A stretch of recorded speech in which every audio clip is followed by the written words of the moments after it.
Fresh STV on this alt right now. Fresh STV. Fresh STV.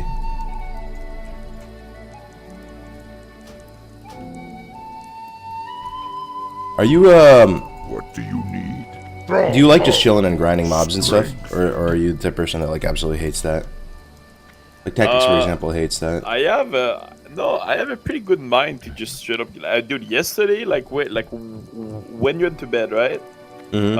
For 5 hours, literally 5 hours, I straight up grinded nulls and augers to get the beacon to drop. So, and it just never dropped. Zug. So I got a full level of grinding from 41 to 42 was pure grind. Took like 5 hours, and it didn't drop. But I did get a lot of mage with and other stuff. Spirits. Nice, man. Just to answer your question like more clearly, like I can easily do like big mob grind and just like stay focused. What are you looking grind, for? Yeah.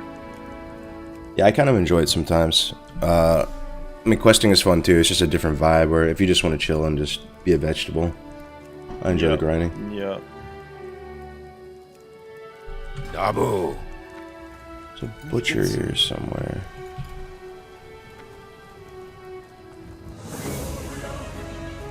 Yo, what's up, everybody? Good morning. Good morning. Yo, what's up? Yo, Avisu, man. Starting the stream off with a sub already, dude. 33 months.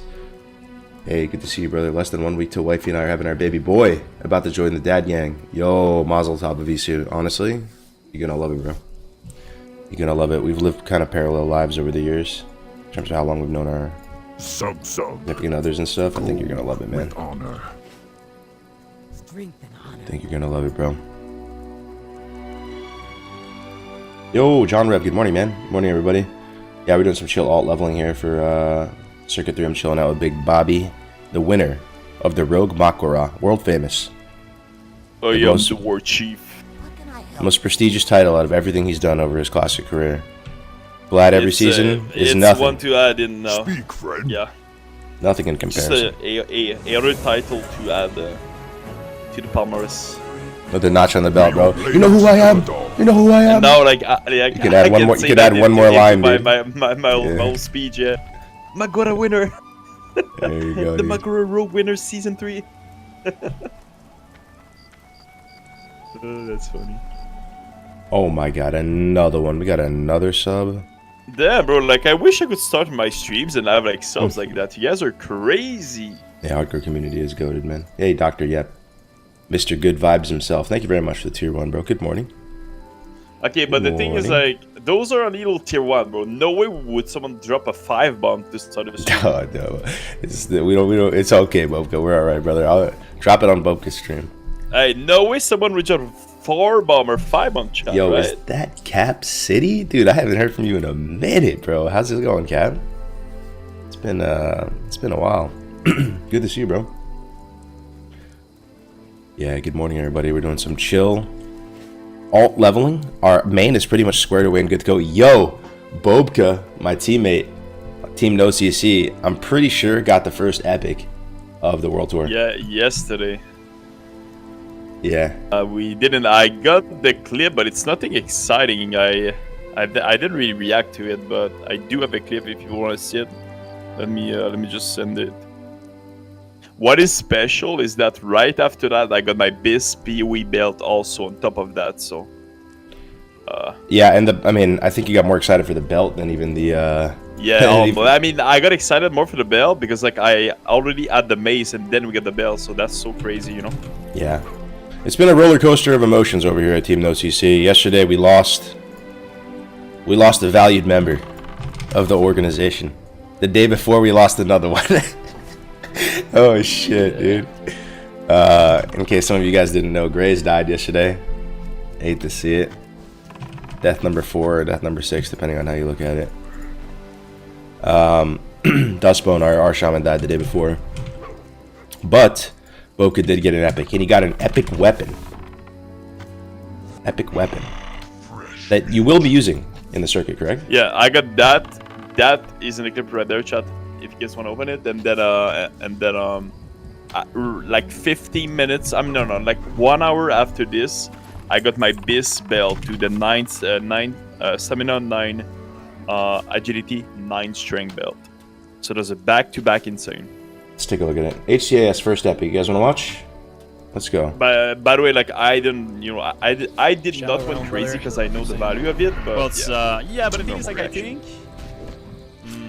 So you're killing That tangled was not horrors. Shut dead, the but like, fuck up, it's Ty. a yo. We just got a pick, by the way. What the fuck is that anticlimactic? We just got our Yeah, we were circuit talking weapon. like hungries. But that's pretty bad for me. It's pretty fast. You just got a pick. Yo, I just got an epic, by the way. Yeah, it's way We really too just fast. get an Arctic Custodian? Yeah, of course. First epic of the... That is the loot you get when you're chief. Yeah, it's pretty bad though. The gods are. Bro, if that dropped for See, Grace, you just did that. I wonder if he'd use that. What's it called? Staff Would I Jordan right there. use that? Okay, way to go. At least it wasn't a Staff Jordan. You know how Our great druids that- love the armor shit. Yeah, I don't know actually, right? Hmm. But I mean that's still good for me. But pretty much this weapon is a little bit better than like 44 greens I can fish. So Yeah, so you will be using that unironically in the circuit. I which will is- be using this on. If not, I could get super lucky with the pirates and they drop like a leg, like a mace, like pirate leg. That would be my best. Oh, is but, that Wirt's third leg? Is your yeah, this? but like the yeah. thing is that's one in like 4,000. So Yeah. pretty. I mean, pretty that's pretty sick, bro. Going into circuit 3 with an epic with a purple on your main hand. That's pretty and then dope. the biz belt right after, was just a cherry on top. So that Okay. was that was good. Let me see. Sorry, I got another sub from Matkin with the 12 months, bro, for a year of support coming out of Matkin. Thank you so much, Matt. Glad you're enjoying the once in a while streams. Really appreciate it, bro. Did you see Frostadamus death? What, level 60? Yeah, he died on his 57 warrior this morning. Yeah, Grace died. He is back to level 10, though. And our shaman is... Let's see. So we got no CC Grays at level 10. Dusty's back to 27. So he should make it at this rate. Lesamos at 38.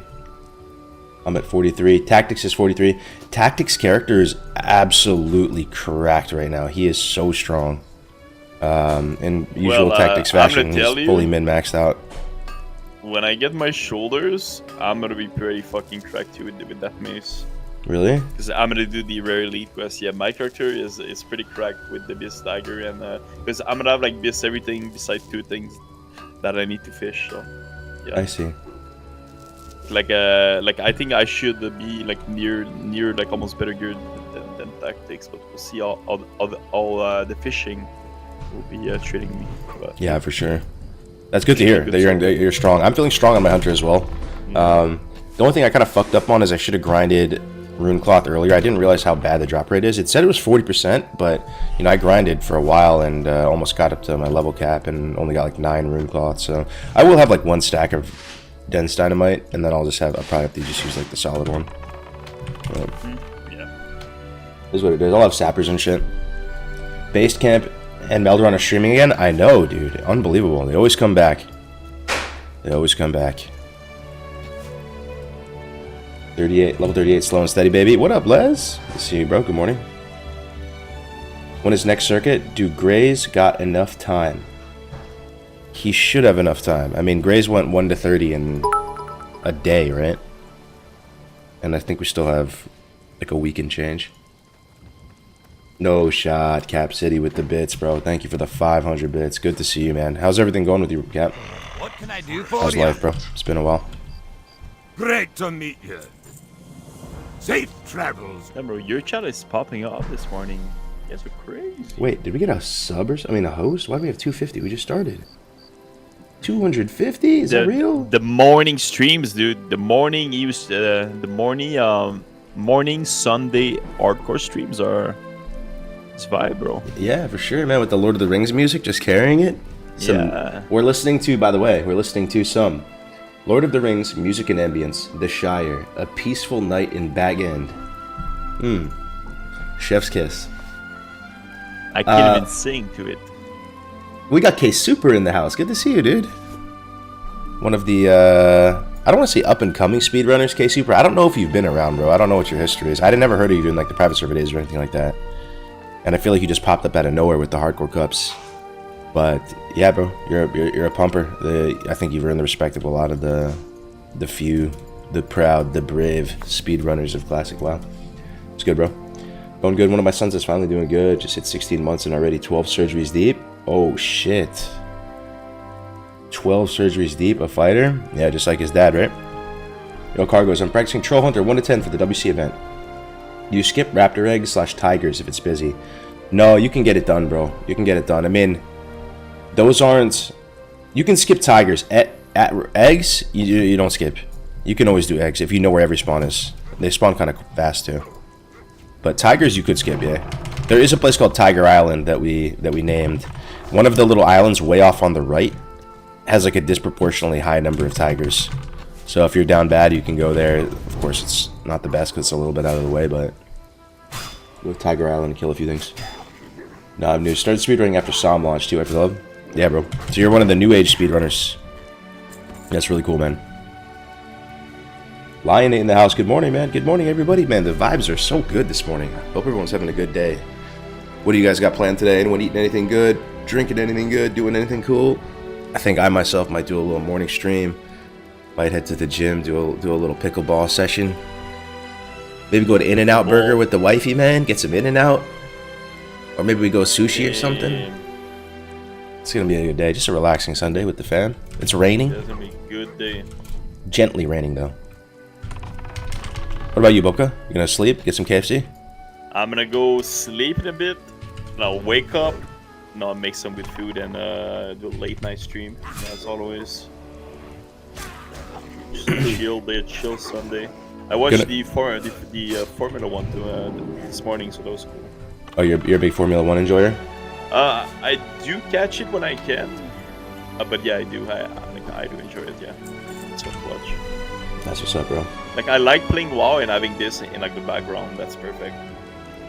How much do you like Guzu and his HC content? I don't know if this is a bait or not, but Brother Guzu is a team player. He collabs with the boys. He puts the boys on. And girls obviously, and just he puts people on. I don't get any kind of selfish vibes from him. Like, he is very much a treasured asset of the hardcore community as it stands right now. Like he puts people on. He works super hard. He goes as hard as you possibly can as a content creator, and for a long while did it all by himself, doing like multiple videos a day, streaming. That's that Sigma grind set, and now he's eating off of it, and he's doing super good. He's pretty much, honestly, the dust hasn't fully settled yet, but he's pretty much rank 1 classic streamer right now, IMO. If you see the way all the math is gonna like work itself out, because a lot of the other top creators for like classic, it's almost like they got lazy a little bit. Not really. I don't mean that in a disrespectful way, but like like just the Payos and Stay Safe, they're still pumping on videos, but Guzu has like that energy for it for some reason. Like you can kind of get cushy at a certain extent, I feel, and Guzu just pumping so hard. Just doing a great job, honestly, putting the community on. I think like half the people, I don't know, maybe not half, but there's a huge amount of people playing hardcore these days who are here because of Guzu, and they don't even really know much about the history of hardcore or like how it all started or anything like that. But they're just here because of the impact Guzu's had on everything. Payo still goes the hardest. Animal style fries. Oh yeah, we can watch some of those death clips. We can be a little budget Guzu react Andy real quick. Let's see. Stay Safe Zone Man Challenge, dude. Love to see that. Love to see other people taking initiative to have fun in the sandbox and create cool things, right? Let me get to a safe place we can watch some of these clips. Guzu is just very good in the art of being a creator and hustle mindset. And the thing where I think Guzu is really good is he kind of keeps it PG-13 to a certain extent. Like he doesn't. He's really good at like balancing out the crowd, right, and not like, man, how do I put it? He's just kind of like, he keeps it family friendly, and I think that does a lot for him, because I mean, yeah, he's not just sitting there spitting out like edgy hot takes and stuff, right? Yo, Sam JW84 with the 5 subs, bro. Thank you so much, man. That is a huge, humongous token of support, man. I really appreciate it, Sam J. I hope you're having a great weekend, my friend. It was very fun playing with you in the last RFC Cup. Sam J was on my team, and we did all right, man. We didn't die. It was my first dungeon draft where we didn't die. We got through it, had a good time. By the way, the WC dungeon draft is coming up soon. If anybody's interested, it's next weekend on Saturday. I'll be hosting it, so I won't be able to play. But yeah, I hope to see some of you guys there. Should be a fun time. We're likely gonna do some kind of twist for it. Not sure what it is yet. There's been some good feedback expressed in the Discord as maybe like doing some class limitation or some kind of twist. So stay tuned, but it should be a good time. Same deal per usual. We need to make our not war games with Gladiator and Hunger Games games soon. 100%, bro. Tournament. Yeah, man. Gladiator tournament, bro. We're 100% doing sick. it. Maybe if you don't mind, Boka, you could like elevate it, pitch it. Cup. Yeah, of course. Yeah, of course I could. Okay, you mean now? Yeah, right now. Okay, right. Yeah, let me put the notes we had together. So if this comes to fruition, this was Bobka's kind of brainchild. Bobka, if you guys don't know, is like, Giga PvP Andy. He literally, obviously he's got some ego, which we all love him for, but he's earned the ego, bro. Man, most people talk a big game, but don't really have the credentials to back it up. My man literally got Glad every single season, and pretty much done everything he can do on the PvE and PvP side. So if you're gonna talk shit or have an ego, he has pretty much every credential. So this is his brainchild for as far as a PvP hardcore event. And let me put it up. Dude, we talked since then. Hmm. We talked since then. Let me see. Okay, I should be there soon. Yeah, we talked a lot since then.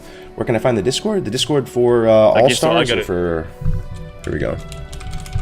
So, could be called, like obviously this is a rough draft, right? And there's a lot of, that was like at like 1:30 a.m. on a Sunday. I sent this to Cargo, so it's like pretty rough, but I think you guys can easily see what we would try to do. So the event would be called the Gladiator Cup, and the Gladiator Cup would be a 3 or 4 hour leveling periods with the normal arc rules. So pretty much the same thing that you guys are doing right now for the Wedding Cavern drafts or like DM. After this, same thing. We're gonna have a level cap of 12. I think that's that's what you guys had the most success with yet, correct? Like just like a clean 12 cap. So it's not too high to can't go wrong with that. After this, team's captain will be picked. Again that we do for the RFC and the Wedding Cavern Cup. But team captains will pick their 4 gladiators to go battle to the death in Warsaw. So pretty much we're gonna be forming teams. Captains will choose 4 people to go into the battle with. They can pick like a priest for healing. They can pick like 2 rogues for ambush. They can pick a warrior if they want like a front line. They can pick every class has his own little something for PvP. So you pick your team. You make your team. You find a team name, and then what is cool about this is the teams who can queue them in Warsong. So the 5 players will enter Warsong, like north side, south side, and then they're gonna meet in the middle and literally have a gladiator battle to the death. But the cool thing is everyone will be able to see it because the casters, there is a Warsong spectate mode. So pretty much it's like if we're gonna be in a gladiator Colisee, right? You guys will be able to spectate all the action from every team. Then for the people dying, losing, the way it would work is it is a 5v5 deathmatch. You go middle, we say 3, 2, 1 fight. The 2 teams fight, and then the last remaining survivor of either team is gonna be the winning team. The winning team is gonna be able to res and go to the next match. But obviously the losing team with the 5 players dead, they are out and they cannot ever release. They are dead and delete. And then all the winning teams, one by one, they all fight, and then you cast them, and then at the end, there's the 2 last 5 men, the 5 versus 5 gladiator, the last battle. Vanilla On fives. this whole day, this, you know, like on this whole day and like this whole tournament, only one team will finish alive, pretty much. I like it. I mean, I think we like that's like the PvP equivalent of dungeon drafts, where it's like we've done some Warsong type stuff, but it was over the course of like a week. People had to level as opposed to doing a 1-day event. I think Graze is onto something. With the 1-day events are pretty popular and they're kind of like light touch. So doing like a 1-day PvP event, similar to a dungeon draft, but for PvP, I think it'd be sick, man. Like imagine like you and like your boys, you're the last standing team at the end, and then you crown gladiator of Cup 1. Mm-hmm. That's just so nice. Dude, like I'm fucking hyped just to think about it. It's just so cool. Hell yeah, dude! I think it's a great idea. We should try to do it for sure. The only thing we need to talk more about is, you know, like about class stacking. You know, I think that, I don't know, for me, it's like a 50-50 on it. I think having a team with like 3 rogues would be super fun to watch. Because like they could like one-shot someone, but not super fair at the same time. But at level 12, you don't really have burst anyway. You have a bad stealth. The only thing you can do is like a backstab. So if people want to go with like, you know, 3 rogues, they could. Some teams could go for more of a like, you know, like double warrior, double paddy, like a super melee heavy team. I think just having very good dispency and like fun and a catchy, you know, team comp could be very fun to watch for the viewers too. But if people would want to more, we could just do like a normal like 1 healer per team, and then, you know, no class stacking. But I think we could have more feedback from the from you guys that would want to participate in it. Like we could do a poll or something. Hell yeah, man! I think it sounds great. But the good thing about this tournament again is both teams are queuing into Warsong, right? So you meet in Warsong. This is a new battleground. There's no briefing. Both teams will be... and the spectator client is going to be huge, man. That's I think it's so sleek what they've done with it. The casters will all be like spectating like they were in there. So you see, like, you can zoom in like the fucking battle and like cast everything. So this, like, I promise you, this would be a great time. Yeah, I think it would be. The spectator mode would make it really fun to watch and clean. You know, I'm surprised the PvP community in WoW doesn't do more events for themselves. Just like how what we do with hardcore. I'm surprised that right, like even in the arena scene, right? Like when's the last time you guys did a community arena tournament? I don't think it ever happens. Yeah, no, I don't think so. Tip South did a 3v3 and a 5v5 back in by the end of Classic, but that was not an hardcore one. You know, like I think like what's cool about this one is like, you know, like when you face a team and then your team dies, I mean you're dead. It's a true gladiator battle, right? So it's like one team standing at the end of this whole thing, which I don't know, is like special. Yeah, that'd be cool. And then you get to be crowned the gladiator season 1. I linked a few clips here. Apparently Frost died at 57 today. We're gonna take a look at this. My boy Frostadamus is no stranger to dying in hardcore. He's died quite a few times. He's played hardcore for a long while. I still remember him dying at Stockades at level 60 and during Road to Rag, which was one of the most tragic deaths of the entire thing. And I know he's been raiding on EU on a mage, so hopefully his mage is still alive. We're about to watch one of his warrior deaths here. Let's take a look.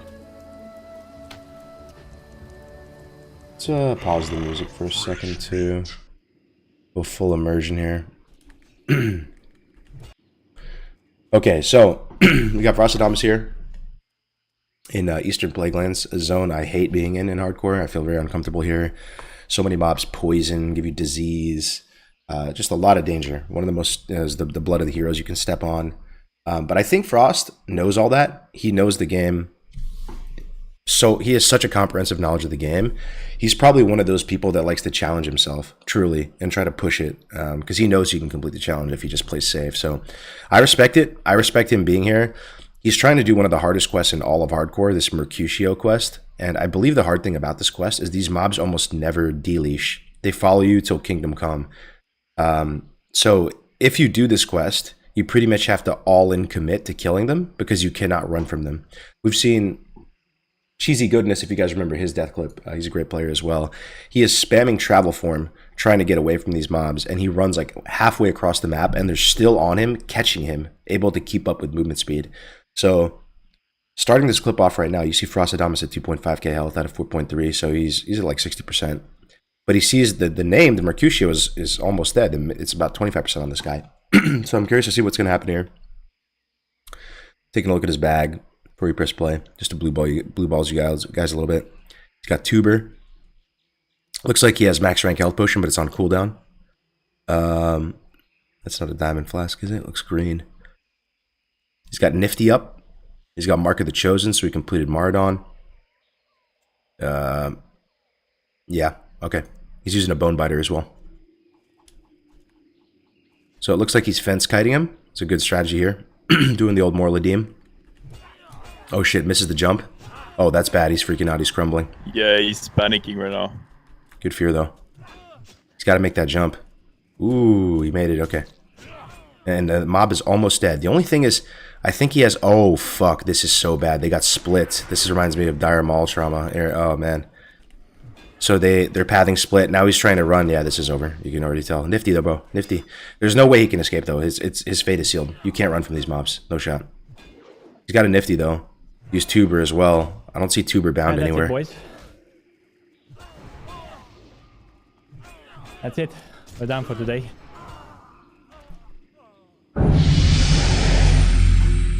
Damn, bro. You hate to see it. Honestly, though, he attempted to do one of the hardest quests in hardcore on the worst class in the game. No buffs or anything. Like, I mean, I respect it. Like, he knows about this quest, right? He knows exactly what he's getting into. This is a personal challenge. He is fence kiting them. He knows exactly the script. Unfortunately, kind of crumbled there at the end. But, I mean, anybody can hit 60 if you just go kill turtles on hinterlands, right? This guy's pushing himself and playing a warrior, so... I think like what like really got him is the little panicking on the jumping fence.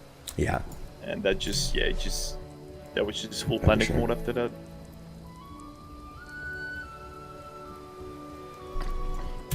Yeah, that's a super hard quest. I would never do that quest. I would be too scared to do that quest. Even on Hunter, to be honest.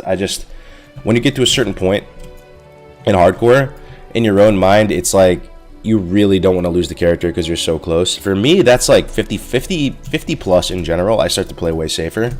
And of course, I say that after dying twice 50 plus recently, like to the Frostmaul Giants. Yeah, but way safer. Literally, yeah, about that, bro. Yeah, no, that's exactly, bro. It was a lapse in judgment for me. Like, I was just streaming. Definitely. If I was alone off stream, I would just be grinding frill bogs. I'm gonna keep it a buck. But I was streaming. I'm like, I gotta do some content to the boys. Dead, bro. Yep. Yeah. Dead. Yeah. But I think he already went again, started a new warrior. Frostadamus, one of the few people that I do really believe has that same like dysfunctional love for vanilla that I have, and a lot of people too. Like, we just love this game so much, and you know, it's not a big deal to go again. And there's like levels to this shit, right? And you eventually just come full circle, and the rat race or dying, it doesn't really matter to you that much anymore. You just want to play the game.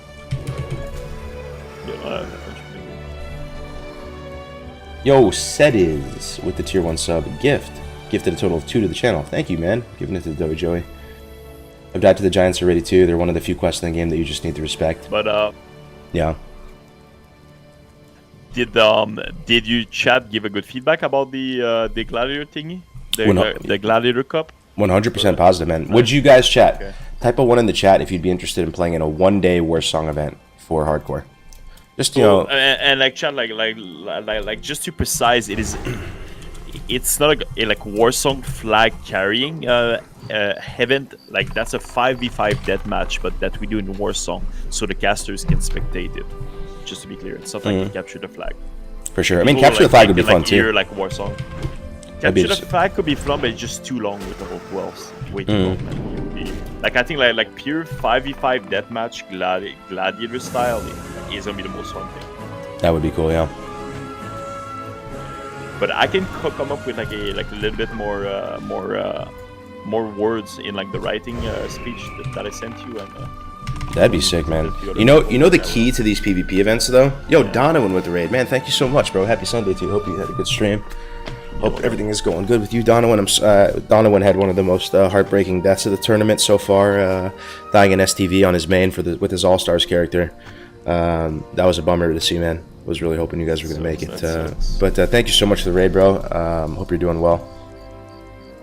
Raiders from Donovan making some noise. That's what's up. Welcome, guys. But yeah, I think it'd be a lot of fun. I'm down to play. But I think the key to the PvP events in hardcore is you need to kind of have like,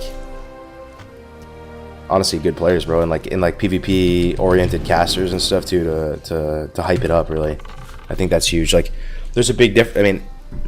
I mean, I could help to cast because I know everything, so I could help to cast. Yeah, definitely.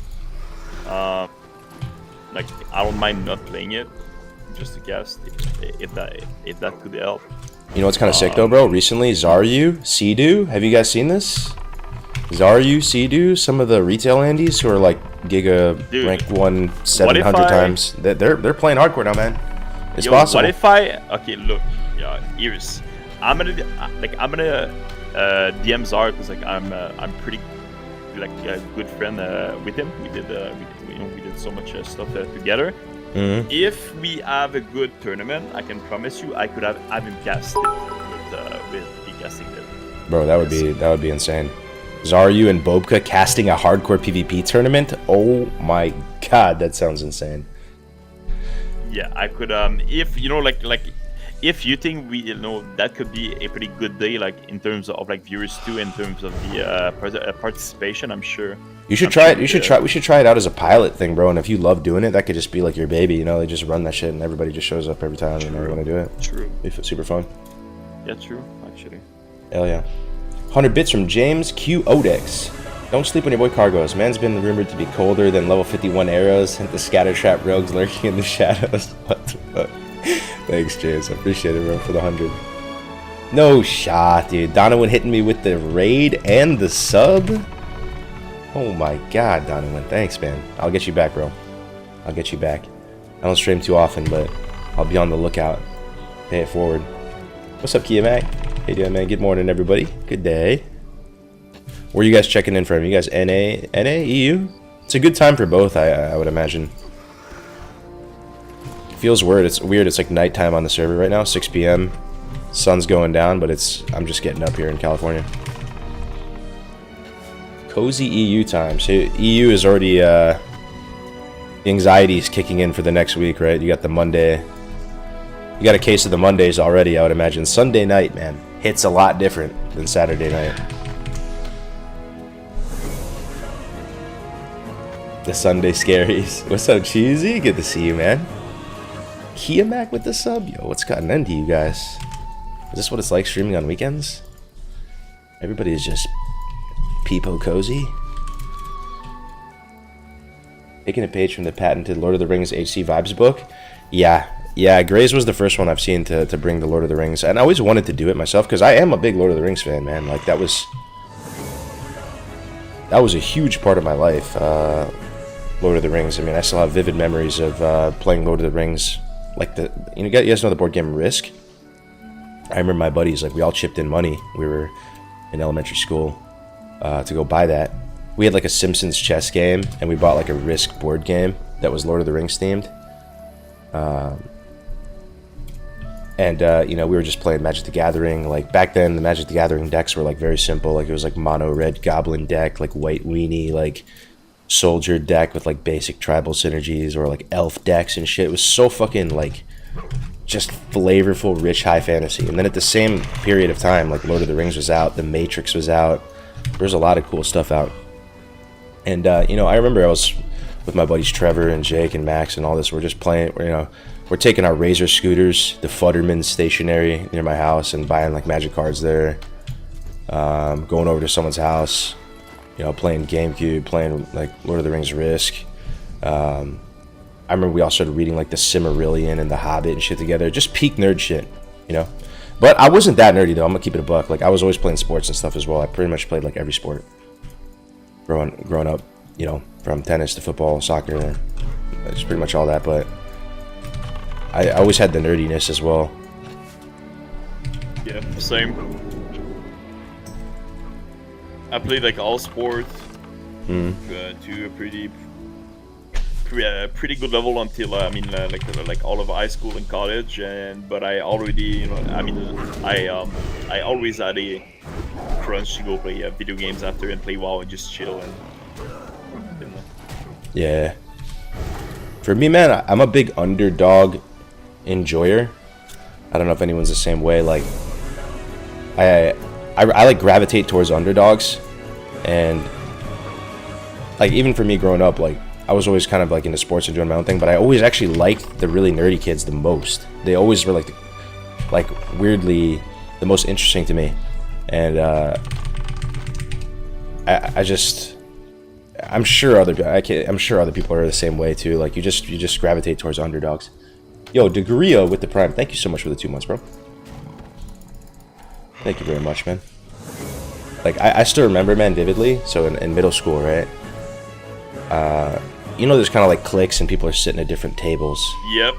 And always subverted. I had like the sports people that I could sit with, whatever. Where we weren't like giga cool or whatever. Like we were just wearing like, you know, Adidas and Nike and hoodies and shit. Like we weren't like straight Hot Topic edgelords or anything. We were just kind of like just the normal Andes. Like, and I was sitting with the sports kids.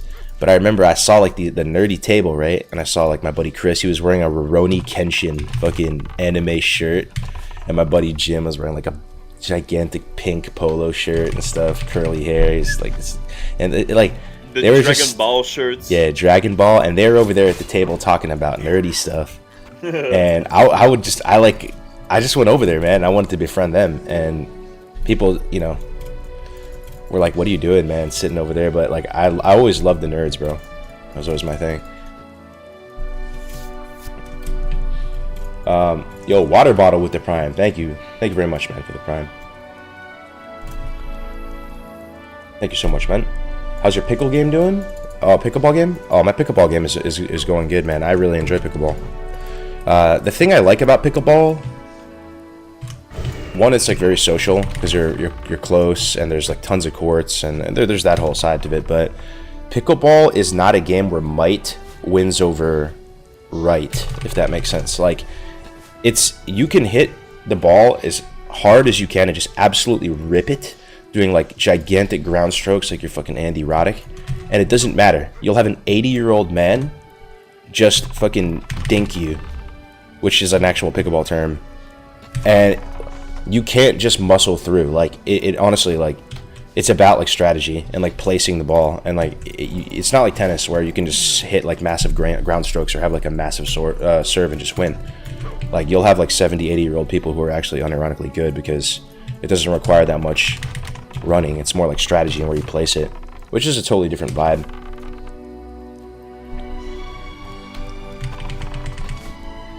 Yeah, apparently it's the fastest growing sport. I've been enjoying it a lot. It's also just very like satisfying hitting the ball. It feels good.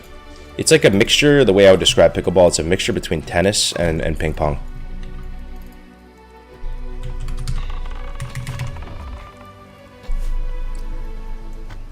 Come on, tennis over pickleball? I agree. I mean, tennis is better than pickleball, 100%.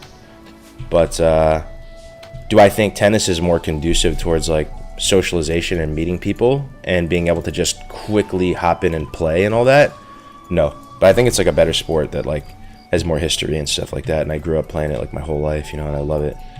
But you just quickly make friends when you're playing pickleball. And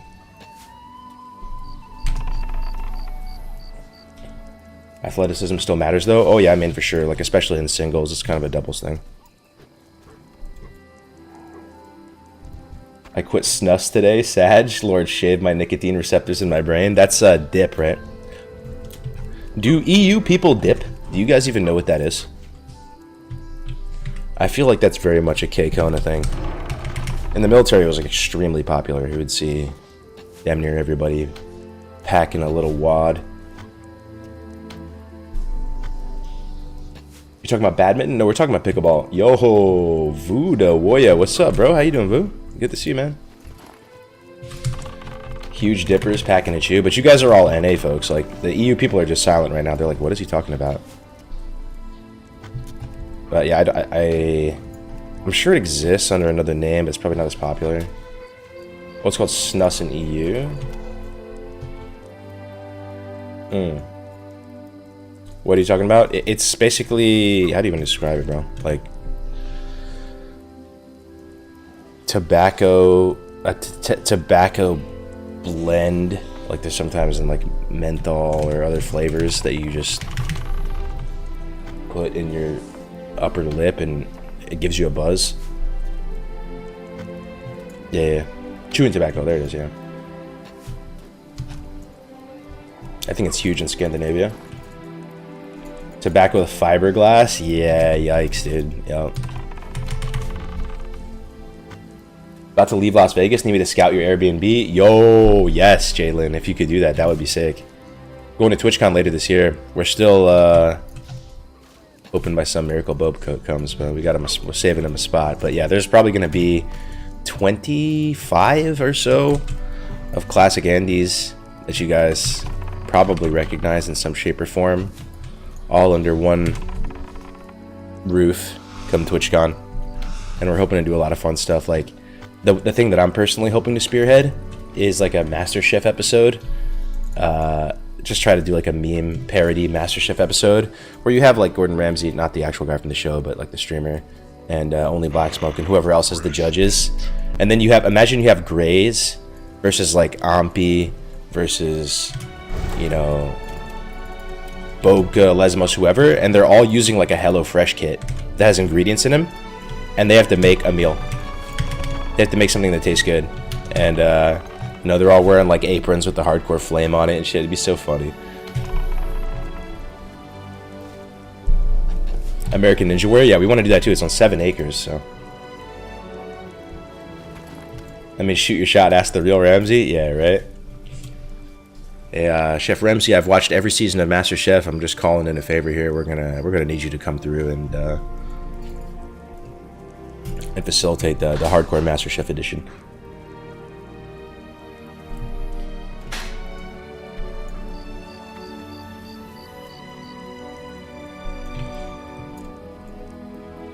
Yeah, Grace died. We'll see if he comes online today, or maybe we get another Grace subathon this week. But it was unlucky. He hosted into the Makara, into the HCAS channel that we were doing coverage for a few minutes, and he just kind of spaced out and AFK'd. So he didn't actually die. Like he didn't die to like a lack of skill or whatever. He just died in like a really anticlimactic way, just off stream to a fucking whelp. You hate to see it. Yeah, and then Dustbone died the other day, obviously too. So we're down a little bit bad right now. But on the bright side, Tactics is absolutely kitted.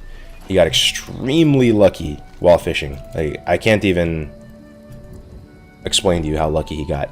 Every piece of gear he has pretty much is straight Agi strength roll green fishing gear. It's unbelievable. I got pretty lucky with fishing too. I rolled a 40 AP two-handed sword, which is pretty sick. So like our characters are looking good. Bobka got an epic yesterday, like the first epic of all of the World Tour. He got an epic weapon. He also got a cracked like best in slot blue belt with like 18 stats on it, strength, stam, magi. But yeah, Grays and Dusty dying, a bit unfortunate. Did you see the Dead Mines wipe with Tactics and Payo? I did actually. Yeah, we could watch it again though if you guys haven't seen it. Oh, one's in the chat if you haven't seen Tactics killing Payo off in Dead Mines. Or maybe it's vice versa. Sheesh, it's a lot of ones. You should probably watch that, huh? Somebody have the clip? Post it. I'll pull it up. Do a little react. Well, not shameless, but what I should do honestly is react to stuff and then turn it into a little YouTube video, right? It's actually good content. Every high-profile clip just makes its rounds, and everybody does their own little react to it. Payo killing Tactics for sure. Yeah, if somebody can link it, I'll take a look. Payo ass-pulled mobs, then ass-pulled cookie. Uh-oh. Alright, let me take a look. Let's log out for a second. Let's see.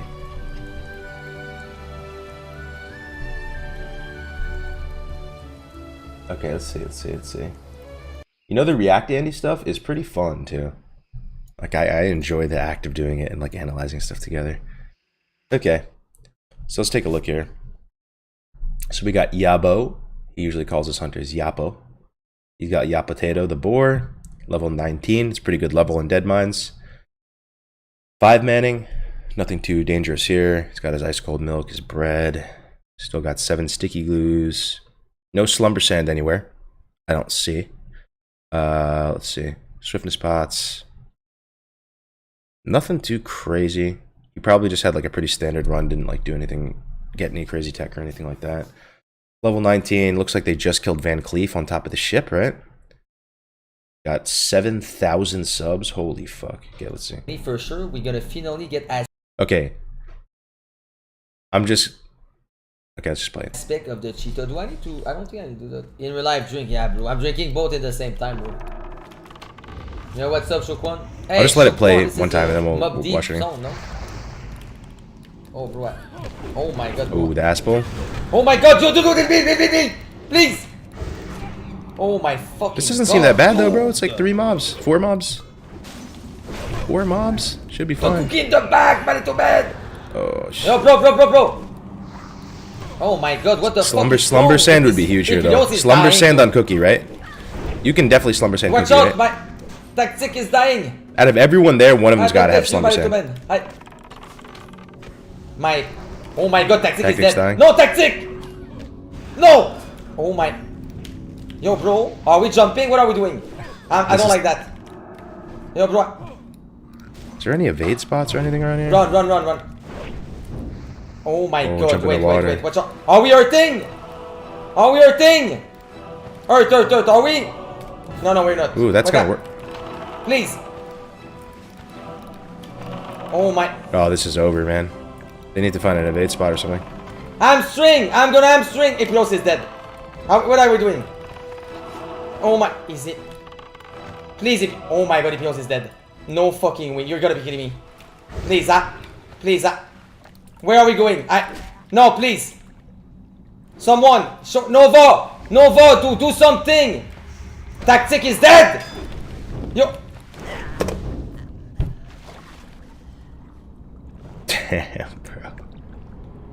Holy shit, dude. That's a good death clip, though. That's the blood that the chat You wants, guys man. are so fucking trash. When they watch hardcore, that's how you satiate the bloodlust. When you get a clip like that, everybody goes back to being a bloomer again. That's everybody gets the sweet relief that they want. Let's take another look again. We can mute it. The chat was on fire. Okay. So, okay, let's take a look. So they jump down. I mean, this is fine, right? Everybody jumps down in Dead Mines onto Cookie at this point. I mean, the safer way that no one really does is you just clear left when you go up onto the ship and just kill Cookie first. So they jump down. It's a bit Monko that his pet wasn't dismissed, though, right? But I don't think that mattered at all. The pet didn't pull anything. So What's up, Shokwan? the only thing is, so his pet goes here on the 2nd level. And this is kind of bad, though, right? Because then the pet is pretty useful in these. The pet can just, like, CC one of the mobs forever, right? So, like, it can just, you could just put the pet on Cookie or something, right? And it would be able to tank Cookie for, like, 40 seconds or something. What Hey, kills them, Shokwan, this is Carlos? Is the cookie dot. What kills them is the cookie dot? I don't know. Yeah. I feel like everything. I mean, really? Yeah. So like because Let's see. tactics, they're kind of talking through it as you're trying to heal, and he was like, the cookie thing does like 500 damage every 3 seconds or some shit. Every 3 seconds, you would die in 3 seconds. This guy, Payo has like 500 health. Or it's like it does 500 damage period over X amount of seconds. So like on top of them taking 3 mobs or 4 mobs or 5 mobs, like Cookie was just CCing them out of the way. But he also shouldn't have gone here and pulled 3 mobs. Yeah. No, but this is kind of bad, though, that the pet is up here, man. Because the pet is a big deal. The pet can tank a lot of this stuff. I don't know. How would does. he recover his pet Tactics here? was just freaking out about it being so much damage. But could you get your pet here, guys? Like if you You have to stood up dismiss it. close, but it's a very close range, right? So you'd probably have to jump up here, and I think it would be worth it to just jump up here and dismiss yeah. pet, then resummon. No, they'll just resummon the pet down here because then it can really like help stabilize everything. I would imagine, but it's a chance that it's like some line of sight issue, so it wouldn't even work. Oh, bro. Okay, so we pulled 2 more, and they got kind of unlucky here. So the purple guys are the strongest guys because they Nova and they Fire Blast for a ton of burst damage. So even dealing with 1 of these guys is really scary, let alone 2. This is kind of a low roll here. So they're in danger here for sure. I really do believe though they all kind of trolled by not using Slumber Sand. Slumber Sand, you should just go out of your way to go get it, no matter who you are on the Horde. Just do it right after you finish your own starting zone. Yeah, it's annoying going to Undercity, but come on, man, it's hardcore. Oh my god, bro. Oh my god, do, please. But right here, bro. So they pulled 4. They can win this, no problem. They can win this. What the straw that breaks the camel's back is them pulling Cookie, right? But I swear, if they just Slumber Sand Cookie, I think he has Sticky. But it's fine though, bro. I mean, like Slumber Sand's better than Sticky though, right? Oh my. Just Slumber Sand Cookie right here, bro. As soon as you see it. 99% sure you can Slumber Sand Cookie right now. Right, just Slumber Sand him right now. You're good. You're literally chilling. 1 minute CC on the boss. Bro. Oh my god, what the fuck is wrong with this? Epidos is dying, dude. Watch out, my tactic is dying. The pet, yeah, the pet being up there is absolutely brutal though, bro. Like, the pet could just absorb all this damage from Cookie. Oh my god, Tactic is dead. No, Tactic's in big trouble. No! Oh my. That's Tactic's law right there on the Shaman. Are we jumping? What are we doing? I don't like that. He's not that comfortable on healer either, I don't think. Run. Jumping down though. Thoughts, guys? Was this a mistake to jump down? I think it is, man. Thinking about it. I mean, obviously it's cringe to like, you know, try to backseat people's gameplay too much, but they probably would have had better luck just running out of the dungeon through here. Like, there's no other mobs, right? Just run through the bridge. They would have made it, actually. For sure, there would have been at least some survivors. The thing is, you can't run up here, I don't think. Maybe they thought you could run up here. Oh my god, wait. Watch out. Are we hurting? Are we hurting? You can run out the back entrance, right? Hurt, are we? No, we're not. Wait that. Please. Oh my. Hamstring! I'm gonna hamstring! Iplos is dead. What are we doing? Oh my. Is it? They do have, like... Oh my god, Iplos is dead. No fucking way. You're gonna be kidding me. I don't think it's just Payo's fault here, though, at the same time, man. Like, they probably all should have glue. They should all have Slumber Sand. Like, if you just look throughout this fight, were you seeing glues go out? Not really, right? Look at this. I don't see any glues coming out. I don't see really anything happening. Please. Oh my fucking god. Or sheep's going out. But you could just glue all this shit, man. Yo, bro. Oh my god, what the fuck is wrong with this? Epidos is dying, dude. Moments like this make me dread my future attempt at soloing the place on a warrior. Tactic is dying. At this point, it's just Payo's fault every time. How many times do you get to wipe a dungeon group for views where people just stop giving you a pass? Oh, I don't think he threw on purpose, though, bro. But yeah, definitely some. Are we jumping? What are we doing? I don't like that. Yeah. That okay, I'll tell you what though. That was a good ass death clip. Can we get a 1 in the chat if you thought that was a entertaining death clip? That is what 90% of people when they're watching hardcore streams are living for, bro. They just lick their lips. Like, that is the juiciest thing. They crack open a nice bottle of wine and just watch that in 0.75.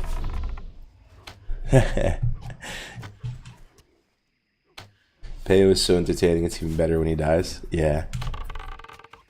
That is hilarious, dude, for sure.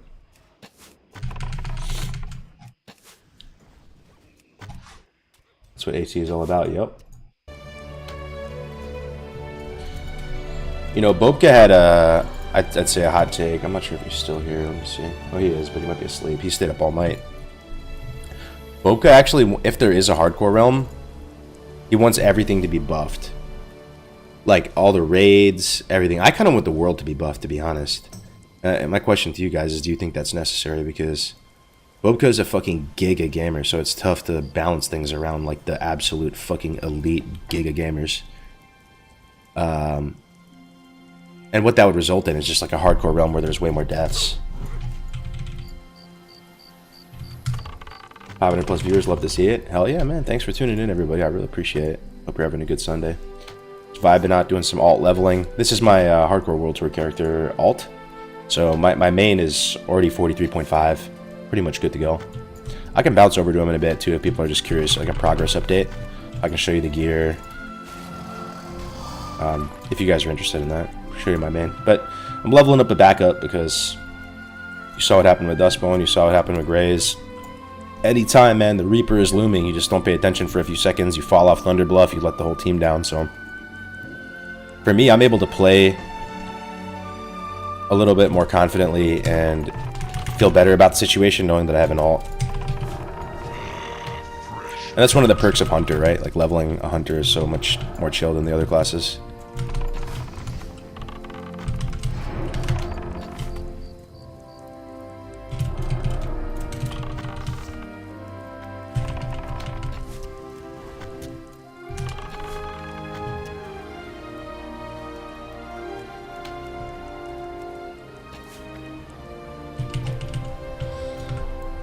HC run would be fucking insane. Make it so hard getting out of the starting zone is near impossible. I mean, okay, humor me this. What if a hardcore realm, what if the mob armor and health and damage was straight up doubled in the open world? Thoughts on that? So I'm talking, you go in the starting zone and you want to go kill a level 1 boar, and instead of like 4 hits, it's taking like 8 hits to kill it, and you're taking double damage from each one. I don't know if you live. You think like it would actually be too hard? I think it just kills you at level 1 or level 2. Here's the tough thing to think about, right? Like, when someone makes the argument of like the game is too easy, you have to also realize that. And they look at endgame rating on hardcore and they think it's too easy. Oh, you have this petrification flask abuse. And people can, there's all these ways to like abuse the game to, bubble hearth or whatever. People aren't going to die at endgame. We have to keep in mind they haven't really even touched the harder raids, right? They haven't touched AQ 40 at all. And AQ 40, I do think is going to be fucking insane. It's going to be way tougher, bro. The trash in AQ 40 is so much harder than any BWL trash. So much harder. Let alone Nax with... Go ahead, sorry. Well, no. I think the biggest issue, too, is like, WoW wasn't designed with the Diablo-style gameplay involved. So, like, the saying it's too easy or too hard thing for WoW is it's hard on its own merits, but it can also be easy on its own merits. Like, it's all depending on how you play the open world. You could grind green mobs until you're 60 and probably never be in threat of dying, to be perfectly honest. Mm-hmm. And then you could just do yellow quests until 60 and probably die because some of them have you pulling 3 mobs at a time to do a quest item or something like that. And then as far as raiding goes, early classic raids are a joke, to be perfectly fair. Molten Core, Blackwing Lair are probably 2 of the easiest raids with no mechanics I've ever seen in my entire life.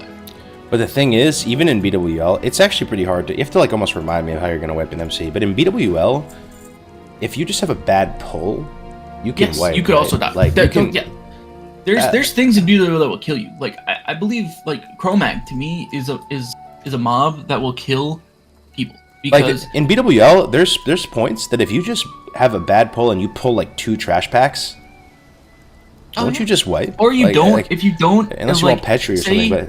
Well, the mobs after Veil. Say you don't have Druid, or their Hibernate gets resisted, and you get the entire pack and the General. That's what I'm saying. But like, you have a Hunter kite the General. The room after Veil, right? So you're talking about the Dragonkin on the second floor, right? Imagine that Fire Nova and do crazy cleave, Thunderclap. Imagine you pull both of those packs. Oh, you're dead.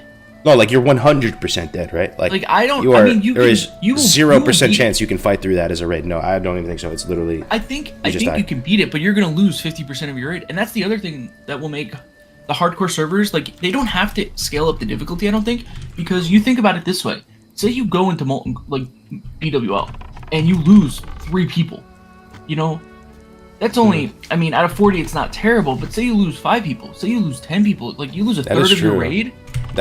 You give someone gear, like say your main tank, like gets something but like weird happens, and your main tank just fucking dies. Yep. All the gear that you've now, all your progression that you've made, you lose. Yeah, it's true, man. And you know everything. what's the hardest part about running a guild? Or running a guild when you're just playing normal WoW, guys? What is the hardest part? It's player turnover.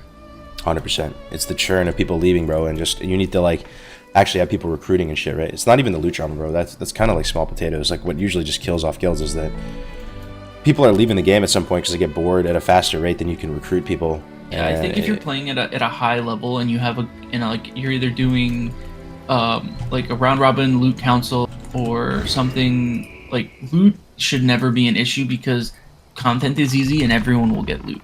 You know, I think on a hardcore realm too, where you directly benefit from your raid being fully optimized and people getting the most high impact gear. I feel like there would almost be less loot drama because everybody selfishly benefits. Because like your tank, you know how people sometimes complain, oh, you're giving everything to the tank, blah blah blah blah. Like, I mean, you're alive because the tank's alive. The only people that matter for gear are tanks and healers.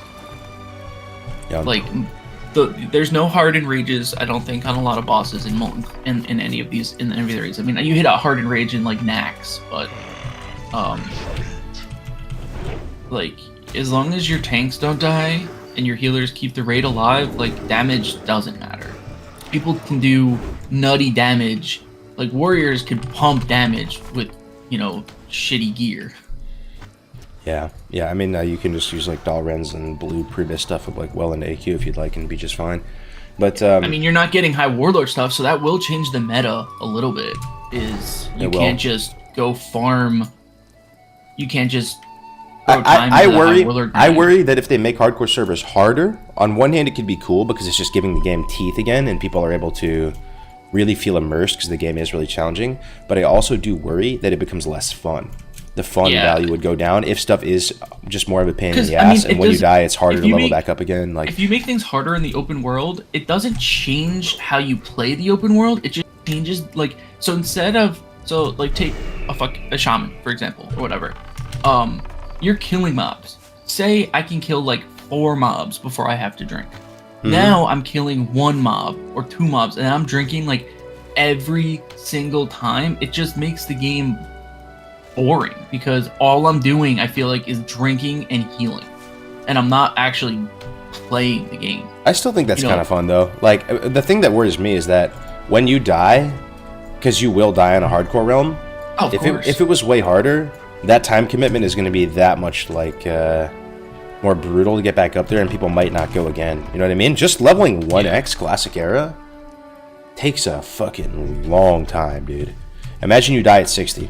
Like, well, I mean, like, I'm and the game is tilted about my death because my death was glitched out, mobs resetting health, and like on an actual hardcore server, like my character's just dead. It doesn't matter. Go next. Like, but so like that is something that's I think is gonna tilt the hell out of people too. Is like weird glitches. Because I mean that's what happens in like I was looking through the appeals thing because you know I put an appeal in for mine because again I'm very irritated that like mobs reset and I died, but whatever. All the appeals are people DCing. Yeah, that's like my internet went out. Like why I got disconnected. I mean I don't understand that one. I've never been disconnected from WoW. Like you probably have good internet where bro. I die, which is I don't know. Maybe I have stable internet. I don't know. The EU water thing is never. I don't DC really much either, but you know. some people So probably I don't understand it. I don't know if people are just like almost dying, and so they reset their router so that it looks like they disconnect. Nah, no shot. It's so hard to make that call. Happens because people post screenshots all the time, and half the time the screenshots get approved, half the time the screenshots get denied, and it's like I thought you needed videos, but like they're screenshots, so whatever. But like you could definitely do that and set it up to like look like you were disconnecting. They shouldn't appeal a DC if it's just a screenshot. They're pretty much has to be evidence. I saw it. As I said, I've been scouring for 2.5 days while I'm dealing with this shit. But people like on an actual hardcore server, like if you get disconnected and you die, you're dead. You know, look at Diablo. Like the biggest reason people die on Diablo and like higher rifts and stuff for Diablo 3 was the game literally crashes. If the game crashes, like if the WoW server goes down, which does happen, half of your hardcore player base is gonna probably fucking die. Well, on Diablo that happens because you are constantly in combat, right? Like the town is lava is the type of mentality. In WoW, there's so much like downtime where you're just traveling and stuff, and like you're not always in danger. All the people appealing deaths lately are people that are dying to DC, and like if you die in a hardcore in any capacity, it doesn't matter how you die, you are dead. There's no appeal system. On a real realm, There's for no sure. come bring back your character. So I think it'll also make people play tighter. Like, I don't know if anybody goes into the fucking water on a hardcore server around the EU. Yeah. Yeah, for Like, sure. I just don't think people go into the water. Because if you literally, like, again, you have the griefers, but the griefers No, I get it, bro. will, I get it, bro. I get it. griefers will also have an issue.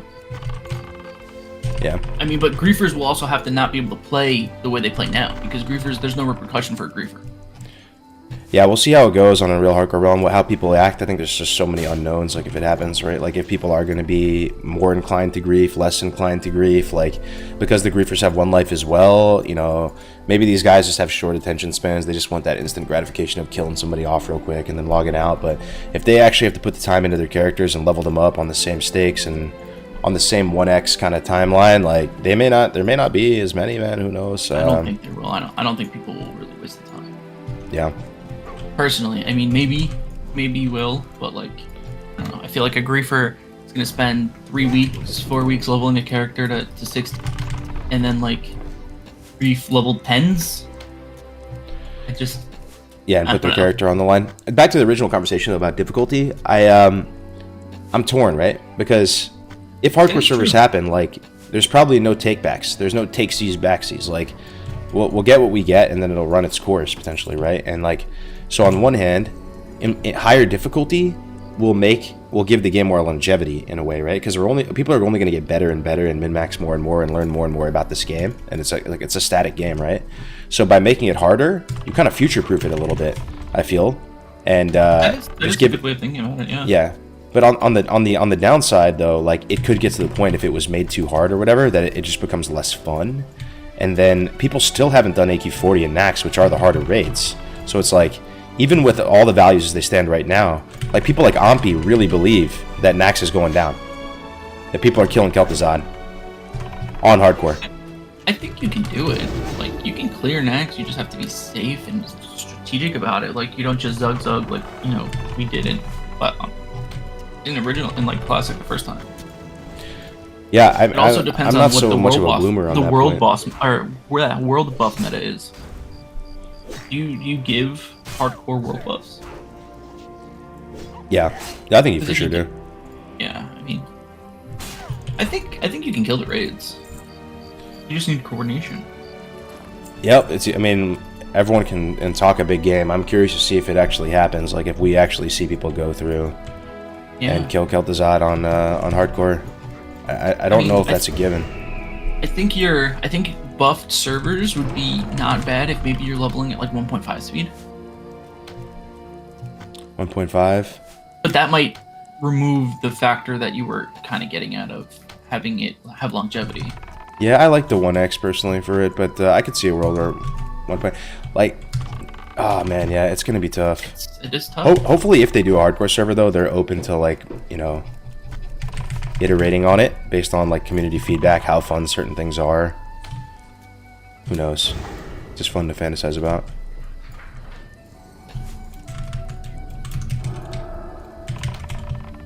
Who knows? I think personally, I'd like to see the raids left alone in terms of difficulty. But the open world buffed a little bit. Not like a ton, man, but increase the armor and damage and stuff on a lot of mobs. Because the world is people's favorite thing about vanilla. I mean, people could be on some copium that hardcore raiding is amazing, and it probably is pretty fun. Like, but I still think the main reason people are going to be playing vanilla is going to be the world. I'm gonna dummy here. Sheesh. Got a little greedy.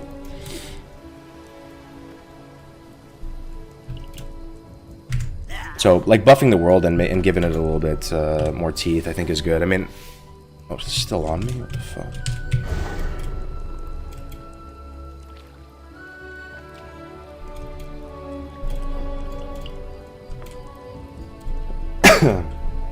Is the hardcore website still a good place to get information on events, or is Discord better? Discord's always going to be the best. The website's a bit out of date. We're working on trying to get it in a better state right now. But yeah, like I mean, if anybody here played Everlook or any of the light soap repack type servers, you know what I'm talking about with the server being with the world being a little harder, and that feels pretty good to me. Making the world harder would just remove 90% of the player base? I don't think so, man. I actually don't think so. Obviously, there's limits to this. Like, if you just made everything... You know, I go to kill this crocodile and it takes me a minute. You know, people are like literally 1 minute. People are like, okay, this is stupid. But just making it a bit tougher to, like, kind of scale with everybody's understanding of the game in min-max. HC is already hard enough for most people. Yeah.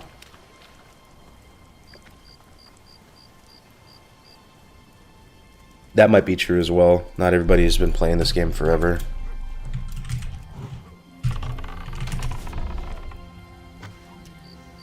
Don't buff disarming mobs, please. You know the thing about private servers, though, that one of the things that made it harder is that any mob ability, like a disarm or a shock or something like that, so on Classic, there's a chance they don't use the ability right as soon as it comes up again, right? There's some sort of RNG to it.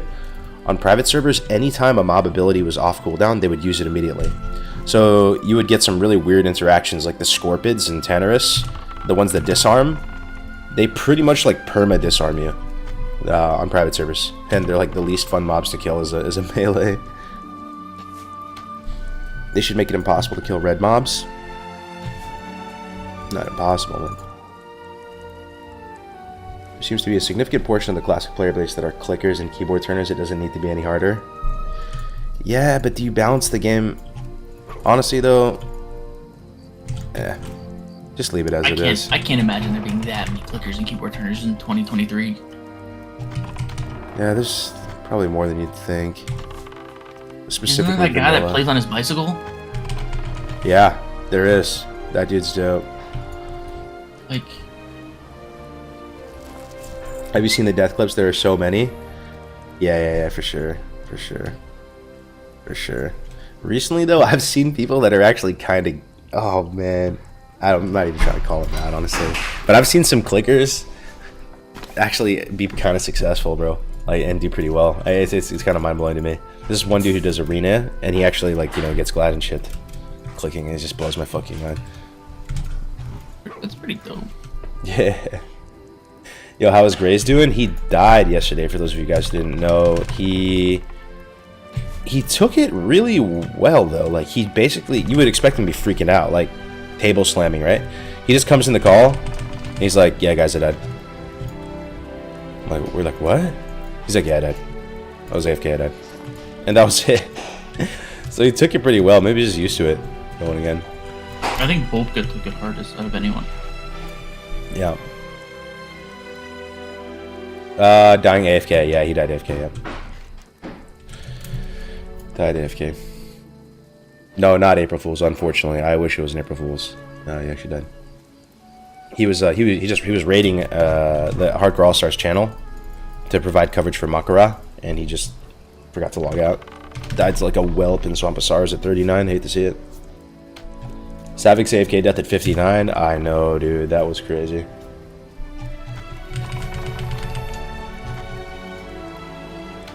So is Grace done with the circuit now? No, I think he's going to level back again.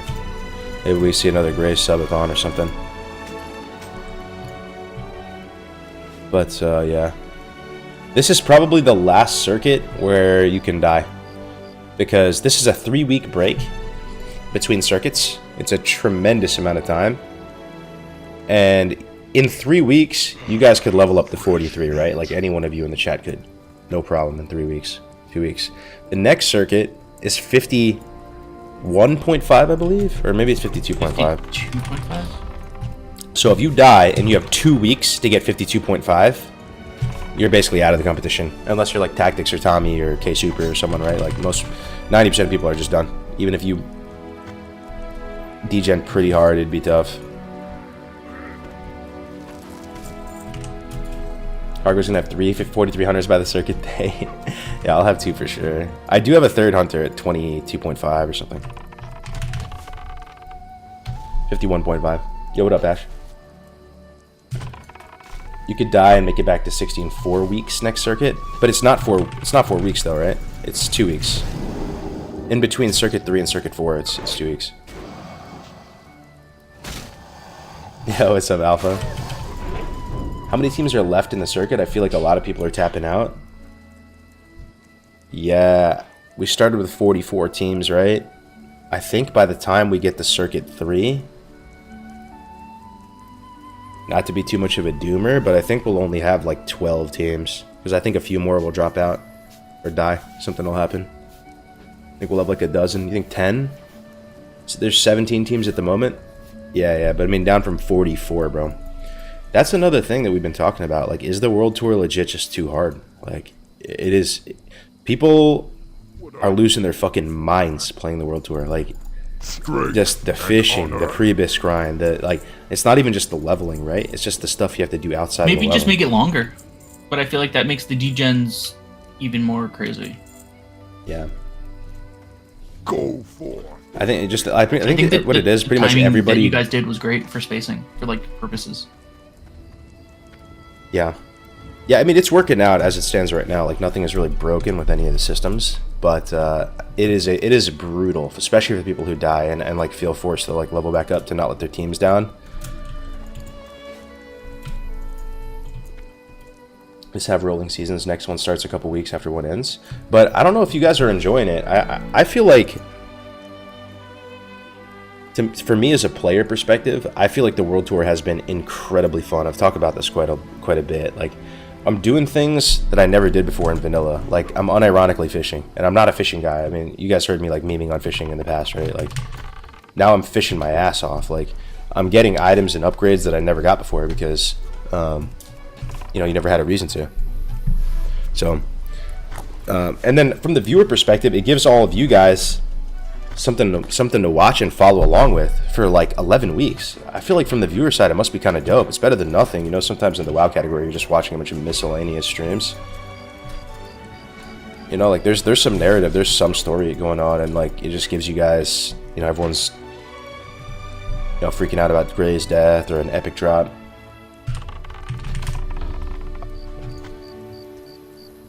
Yo, take care, Sam J. Have a great one, man. Appreciate the support as always. I think doing challenging stuff like high-level quests is a lot of fun, but I heavily dislike the fishing meta. Yeah.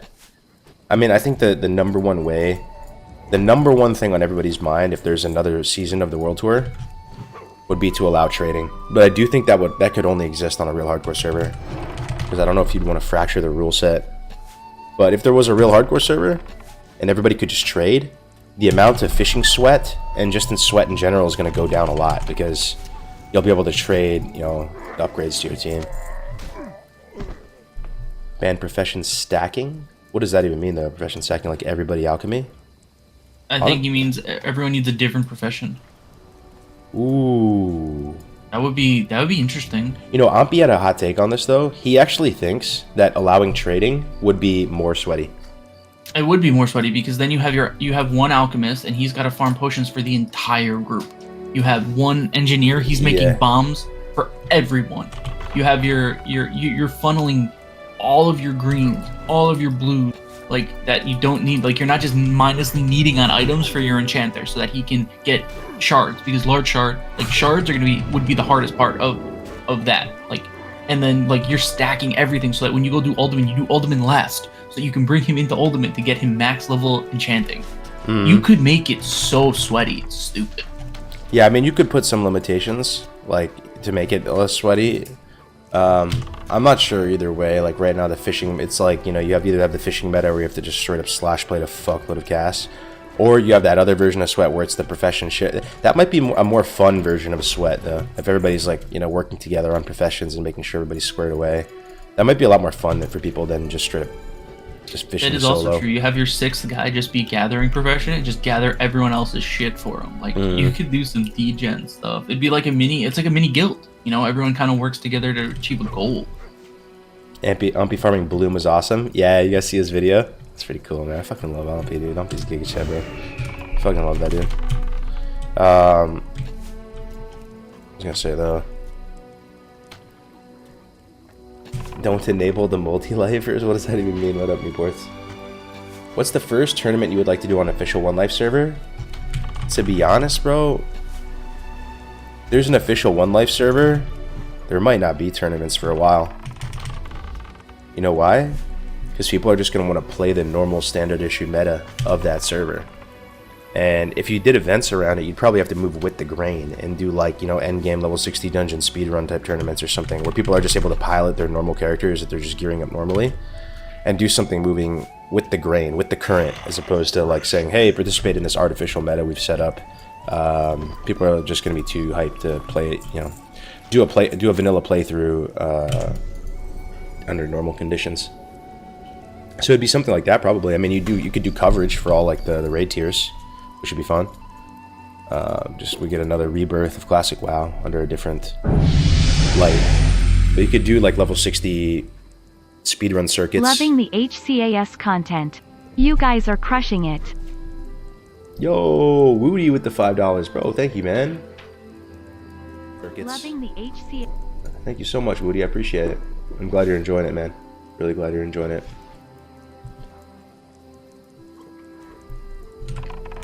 And once again, thanks very much for watching today, guys. I really appreciate it, and I love you guys, wherever you are. I think Oppie have to be one of the most chill and composed raid dungeon leaders out there. Never gets angry and never yells. That is true. I've never seen Oppie get angry or yell. And we have had some heated discussions in the past during Road to Rag and stuff, and I have never seen him lose his composure. That is true. That is true. Yo, Quefizo with the Prime. Thank you so much, Quefizo. Welcome, welcome. Just hit 50, almost there. Home stretch, brother. Let's see. How many HC60s do you have? I talked about this yesterday. Somebody asked the question. I think I have 5. RNG will always be a big factor, even if you have tons of time. Just evens the battlefield.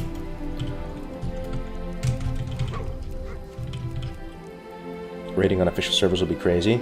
It's been so cool to see people like Zaryu, who have never really had much interest in hardcore, really. He's a vanilla guy, right? Zaryu did play classic and stuff, but I swear I watched him the other day. He was leveling in Westfall. He died one time.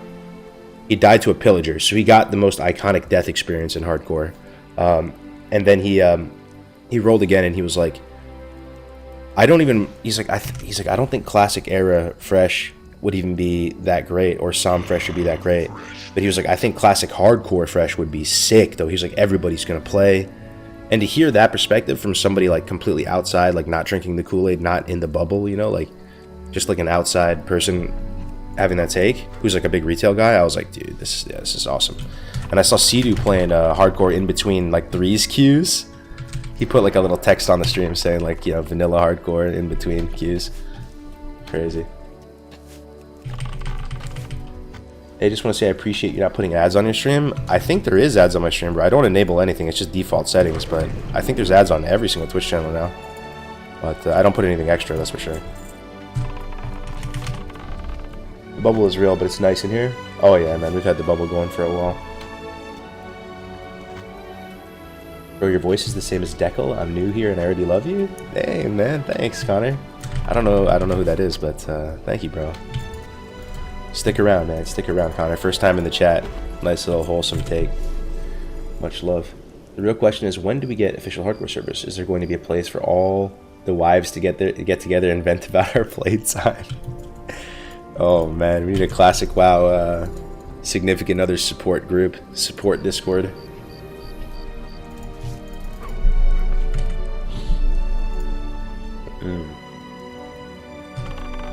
Any info on how to start playing HC, like rules and communities? Oh yeah, 100%, bro.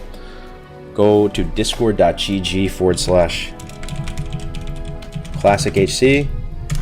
All the info's in there, but you can also just go to CurseForge and download the add-on, and then all the rules are in the add-on as well, so you don't even necessarily have to go to the Discord. Just download the add-on, and all the rules are in the tab. Real Housewives of Azeroth. Holy shit, that's genius, Lesmos. As like a parody little meme series. Watching Zaryu has been so cool. He's slowly getting hit by the HC curse. The death brought fire in his eyes. He won't stop till 60. That is so cool, man. I mean, people like Bobka, Shobek, like, you asked me a couple years ago, these would be the last people on Earth I would think would be down to play hardcore, right? Because they're like competitive PvP type Andes. But we're seeing the competitive arena players get into it, man. They're finding some challenge here. Oh, come on, Mitovo, bro. You're gonna make me ban, bro. Come on, bro. Hate to see it. That's the first ban I've had in I can't remember. What do you think about hitting 60 permaing the tune and having it so that if you die in raid, then you are locked out for the week, and dying in dungeon, you are locked out for the day? I really do, like, humbly feel that, like, you know, we thought about that a lot, and it just has to be death equals delete, man. It just has to be. But what I do think would be cool, if your concern is that, like, you know, it's just such a time investment and then you could just lose it all, I think it actually would be kind of cool if there was like the option of free character transfer after you die. That would be kind of cool, because it basically the same point is achieved, and I think it would open the doors up a lot. Like, people would really just, everybody would play hardcore, because why not, you know?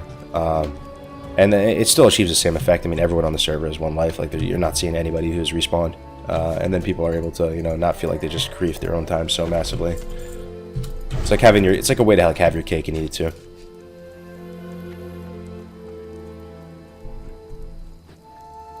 Let's see. What's the add-ons for the auto shot / range you have for the hunter? These black bars here are called weapon swing timer. They don't look like this right out of the box. You have to customize them a little bit to make them look a bit better. They have, like, these funky borders on them. And then this in range thing is a weak aura. I can pull it up. With free character transfer on death, you'd have so many more people try it. Yeah, I think so too.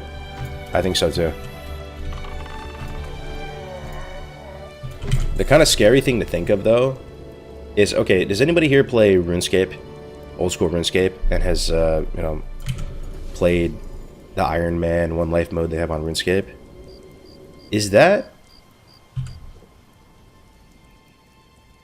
the most popular version of the game? Or is it just playing normal RuneScape is the most popular? Like, what happened if you look at them as a case study? Because they're very similar to us in a lot of ways. Well, what is the most popular version to play RuneScape? Nah, normal OSRS is more popular. Normal is most popular. Okay. That's probably what's going to happen. I would imagine. I don't see any reason why this would be different. Normal vanilla will still probably always be the most popular, but hardcore would be like a, you know, a pretty big population as well. I'm curious the differences and similarities between something like old school RuneScape and WoW, though. I wish I played it and was able to understand the similarities and differences, because we could probably come up with a good idea of what's going to happen if Hardcore Realms, you know, release. The problem with Hardcore and OSRS is the time investment is like 100x of 1 to 60 Classic WoW. Are you serious? So Old School RuneScape is a more sweaty game than Classic WoW? Than Vanilla WoW? That's fucking wild, dude. Vanilla WoW, I mean, it's pretty life-consuming. 100%, yes, way more. What about it is just way harder? Like 90% just repetitive skilling up. Imagine they make the transfers to only to a specific server that you can't create new characters on. So it's the Afterlife tunes? Interesting. Yeah, that's an interesting thought. Yeah, that could be like, it could be a big hit or it could be a big miss, you know. I think you just give people the ability to play wherever, you know. If you die in a hardcore realm, you could go to like Man Crick or White Man or whatever, play with your friends over there. And then that would actually create some kind of like symbiosis or some kind of... It would bring the classic... Is that what they do on RuneScape, guys? If you die on Iron Man RuneScape, do you just turn into a normal RuneScape character? It's interesting.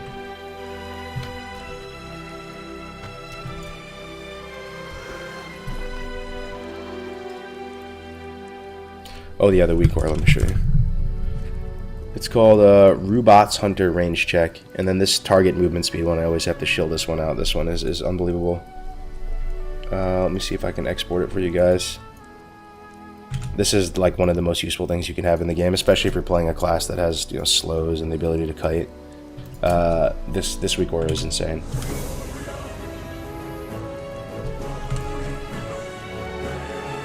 Yo, Rasta Rambo Radio, subscribe to Tier 1 3-month streak. You're listening to Rasta Rambo Radio, FM 69.69 GHz, your local hardcore radio station. Yeah, thanks for the sub, man. I appreciate it. What's up, Sleepy? What up, man? What up, boss man? I can see Blizz doing it, but I think it enables griefers a lot. What was that, Lesmos? I think I missed that. Where can I find videos of Circuit 2 dungeon runs? That would be on Sarth's channel on YouTube or Twitch. I'm sure you could find him there. He was providing coverage on those. So the next Circuit, believe it or not, guess who's hosting Circuit 3, guys? Sarth hosted Circuit 1 and Circuit 2. I'm sure you thought about this, but I do think Vanilla 1 to 60 was designed with no death in mind, because the original idea was to have the XP penalty for death. Bro, I think a lot of people who play hardcore, they have these moments where they feel that way too. They're like, dude, it's kind of like they designed this game to be played with one life. It just hits you at weird times for various reasons. If you die in RuneScape Hardcore Iron Man, you turn into a regular Iron Man. What's a regular Iron Man? Is an Iron Man one life? So wouldn't you just be a normal character at that point? Jordy? No, okay, so Jordy's going to be on it. It's going to be on Winky's channel. And Jordy and Willie are going to be casting. How sick is that? And I believe Lesmos as well, actually. Not sure, though. But Willie, the YouTube god. The iconic British voice. And Jordy. It's going to be awesome. Okay, so Iron Man is just self-found. It doesn't necessarily have to be one life. And then Hardcore Iron Man is the one life on top. Okay. So, like, if we were playing RuneScape right now, we would be playing Hardcore Iron Man. I see. Any desire/plans to come join HC Elite and push for HC World Firsts? Yeah, I've thought about it, man. I mean, a couple months ago, I was leveling up a hunter, that one that died at 57. I was fully excited to kind of like try to like mend the bridge a bit with HC Elite and you know, get a bit closer with a lot of people in there and do the previous grind and try to get into some raids, but ended up dying. And then all the world tour and all this shit popped off, so. But a title for no deaths fixed the prestige problem with giving respawns in raid. But a title for no deaths? I'm not even sure what that means. Oh, but I think respawn in general is just out of the question with hardcore, though. I do. I think like the only kind of thing you have with regard to respawn is the idea of like a free character transfer. But I mean, that is like, people have different ideas of what hardcore is to them. You know, everybody has their opinions. WoW is just like that. Everybody has an opinion. But I feel like the most unifying thing about everybody with hardcore is everyone believes it's death equals delete. Or like, you know, just one life, that's it. That's like, I feel like at the most fundamental level. Level 2, or like the second biggest thing, is probably the solo self-found piece. That's probably the second biggest point. And I've seen people of all different takes, man. I mean, Graze is over solo self-found. I don't think he really likes it that much anymore, and because I think we've done it for so long, for years and years, that a lot of people are just like, I can't wait to trade, I can't wait to use the auction house, I can't wait to. And like, I feel them on one sense too, bro, but honestly, I think solo self-found is pretty fucking important to hardcore, man. I really do. I really do. I think it's a huge piece of it. And I think if somehow the hardcore server was set up so that it could like enable solo self-found, it would be for the best. But I don't think Blizzard would do that. I think it's going to create a lot of haters and a lot of problems, and a lot of people are going to be scratching their heads like, why are they doing this? But it's hard for me to explain it, man. When you enable the auction house, when you enable trading, all the cool items that you think about in vanilla while leveling, think about Whirlwind Axe, think about Crescent Staff, think about Cauldron Stir, think about Vanquisher's Sword, think about Bone Biter, think about what are our other iconic, Smite's Mighty Hammer, think it's just everything, all the iconic items all of them, that you love so much and enjoy using and work hard to get. This might be a bit dramatic, but it all goes out the window, man. And we've seen that with just normal WoW and how it's unfolded, right? You give people the ability to use auction house and trade, and that stuff just gets massively devalued, you know? Like, it's no longer a rite of passage to get that shit. Like, you just kind of CBA at that point. Like, just use whatever you use, buy shit off the auction house. And I think that has been a humongous part. Like, the items in vanilla are a huge part of why we love the game, and how like fun they look and feel and all that. Both at endgame and while leveling. And when you just have the ability to like shortcut or not get certain items, it just I mean, think about the King Bang bow. Think about how hard everybody worked to get this bow. Like you, Peter, you literally got it like level 30 or something, right? In fact, you can just go trade it from like a main. Now the counterpoint to all this though is that some people believe in the idea of like a stash system almost, and you would have a stash system if there wasn't solo self-found. And what I mean by that is people would have alts. This is likely how you would play on a real hardcore server. You would have some bank alts. You'd probably level them up to a sufficient level where they couldn't just get like dive bomb killed by an infernal or something like that, right? Like you'd have to protect your bank alts. Like if you're Alliance, you'd probably level it up to the point where you have bubble, and you would just send all your gold to your alt. You would send all your items to your alt, and you would build up like a shared stash. And I could see that being kind of fun, right? Like, what do I have in my stash? If I die, it's not so bad. I can pimp out my next character. It's not going to be so bad to level, you know? And it is fun to level characters that are twinked, right? Really geared characters. But it's a trade-off. There's pros and cons, right? Because on one hand, you preserve the difficulty, like, of leveling, and you make all these, like, iconic items, like, you know, desirable. But then you also have the shared stash being pretty fun. I don't know, man. I don't think they're going to do solo self-found. I don't think that's what the broader community wants if they pulled everybody, but I just have a suspicion that if hardcore servers happen, people are going to like end up missing it a lot and like realize that it was a bigger part of the formula than they thought.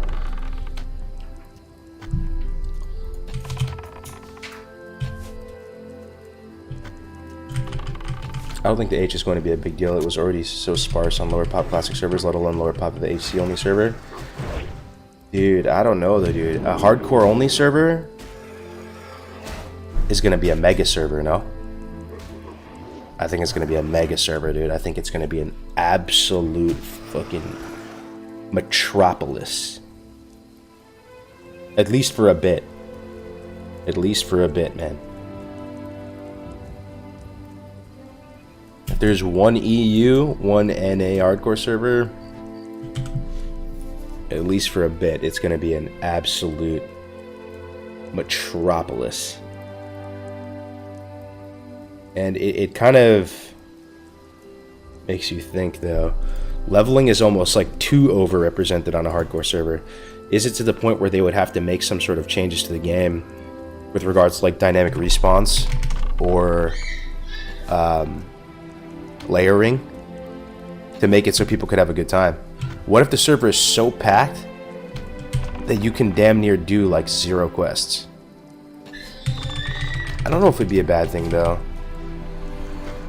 People like the feeling of a live server, and they complain a lot, but it's almost worse than complaining if you feel like you're on a dead server by yourself. For some people, it's like a hurt so good type of thing, if that makes sense. Like the chiropractor videos.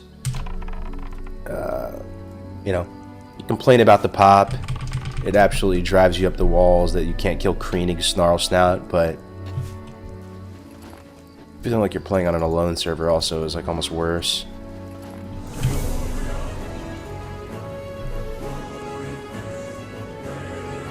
How about putting a weekly limit of AH using buying and selling? I feel like it's a little bit too custom for like Blizzard to want to do something like that. I wonder though, like, if Blizzard did a hardcore server, what is the most likely outcome? I think they put layering in, to be honest. Do I want layering? No, personally no. It's not a big deal. I'm not gonna like die on the hill like, oh, layering. Like I was like that during Classic. I thought it was like the end of times. I was like a fucking doomsayer. But I mean, we'll survive, right? If there's leveling, we'll survive. It's not a fucking big deal, but like it'd probably be I'd prefer like dynamic respawns cranked up. So like named mobs respawn in like 1 minute. But But it would be dynamic, right? So you could control it. Like, that only happens if there's a ton of people around. You'd have certain key mobs. You might have to go through with a fine-tooth comb and, like, kind of just manually go over everything and just increase, like, dynamics so that people are able to actually play the game. Yo, Table Slam. Yeah, bro, re-extinct those dinosaurs. What's up, Table? Good to see you, man. Good to see you, brother. One life only. Layering. That's it. Transfers available for tunes that die to regular servers. That should be the expectation. And if that's what happened, that's pretty poggers, bro. That is pretty poggers. That would be cool. Okay, here's a hot take, though, guys. Hot take.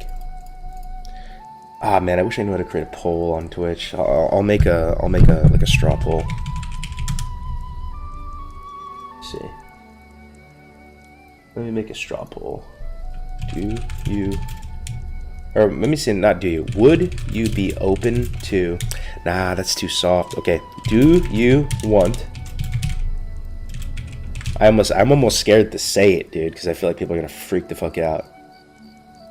Do you want the Mythic Plus kind of dungeon scaling modifiers as an option in Classic, where you would be able to turn dead mines to like plus whatever, and maybe just get the smallest, most tiny upgrade in loot? Like, it wouldn't, like, it would just be like 1 extra stat or something, like 2 extra stats on like a Smite's Mighty Hammer or something, or maybe you just get like a chest at the end or something, like it's like a little crate where you get like a couple, like a gold or something.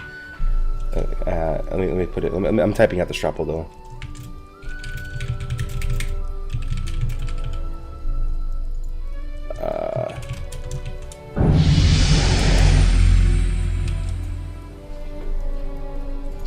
Okay, I'm creating the poll. I'm gonna put it in the chat here in a second.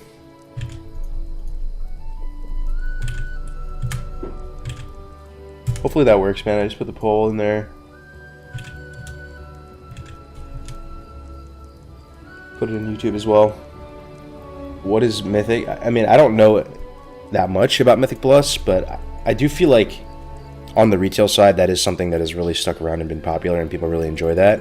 And my understanding of what it would be, if that was a thing, is you could basically set dead mines to +1, +2, +3, +4, +5 difficulty, and the mobs would get harder.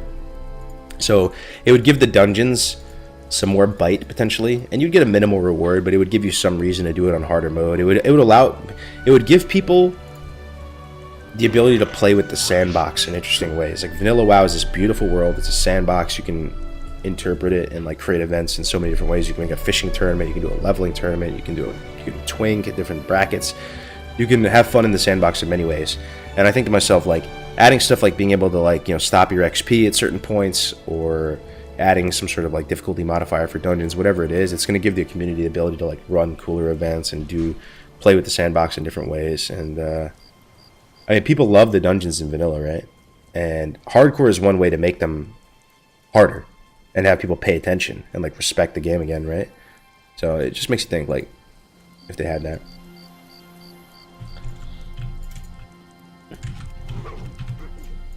Heroic Plus felt flat in Wrath. That's true. It was kind of a flop, wasn't it, in Wrath? Can't vote on this. Don't know enough about Mythic Plus. Yeah, that's a good take to have.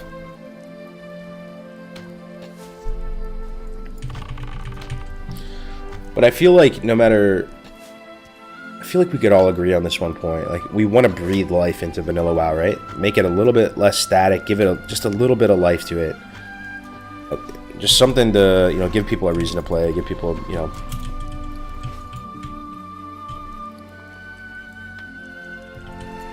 Oh. 5 Agi, 5 Stem, 10 Spirit? Holy shit, that was pretty good.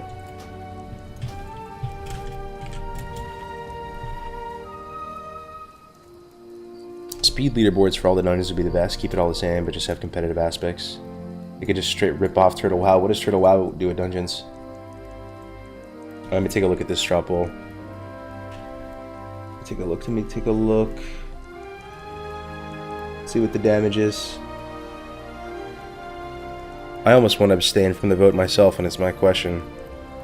Do you want a Mythic Plus type? Ah, fuck, man.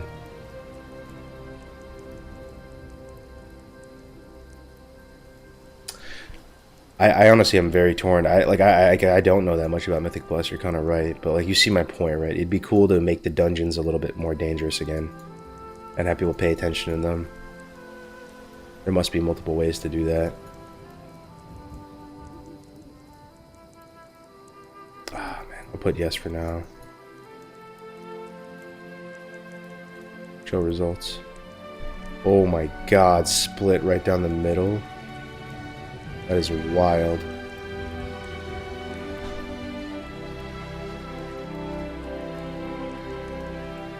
Crazy, man.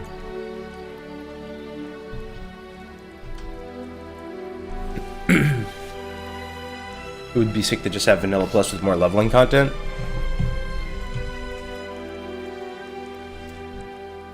Yo, there are some zones, right, that aren't filled out in Vanilla.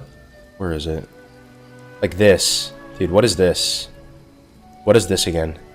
Bro, what is this? What are these lands again? Above Eastern Plague. Is it like Ghost Lands? Ghost Lands and Zulaman and all that shit? What about this? This dude, there's actually land masses here. There are some land masses that could be used, man.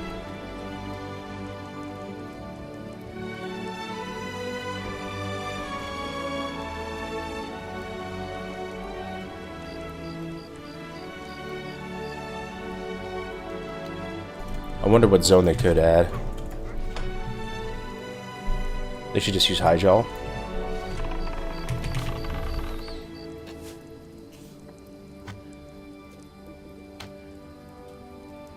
Cataclysm is too mechanically different. Yeah, we were talking about this last night on Boka's stream. It's another poll we could do. Yeah, I could do that actually. Make another poll. I'm pretty curious.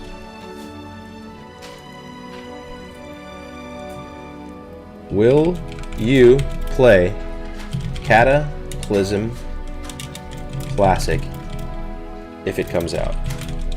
Poll's coming soon.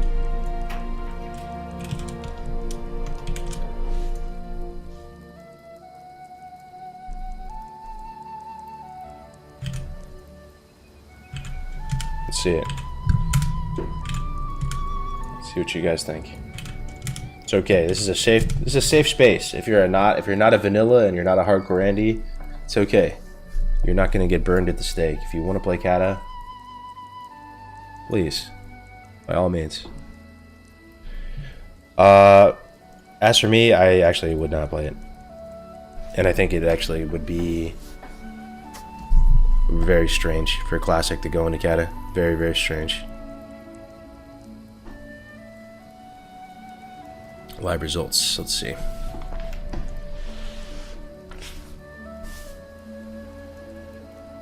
think I kind of learned my lesson with Wrath, dude. I'm just a vanilla one trick, man.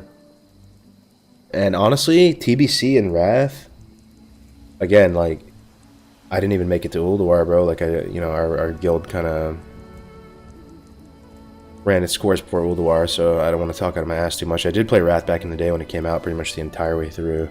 But even TBC kind of sounding more fun than Wrath, bro. I don't know why. Let's see.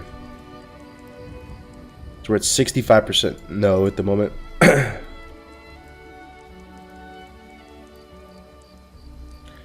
Wrath, aka Retail Junior, wasn't very fun. Not sure Kata would be either.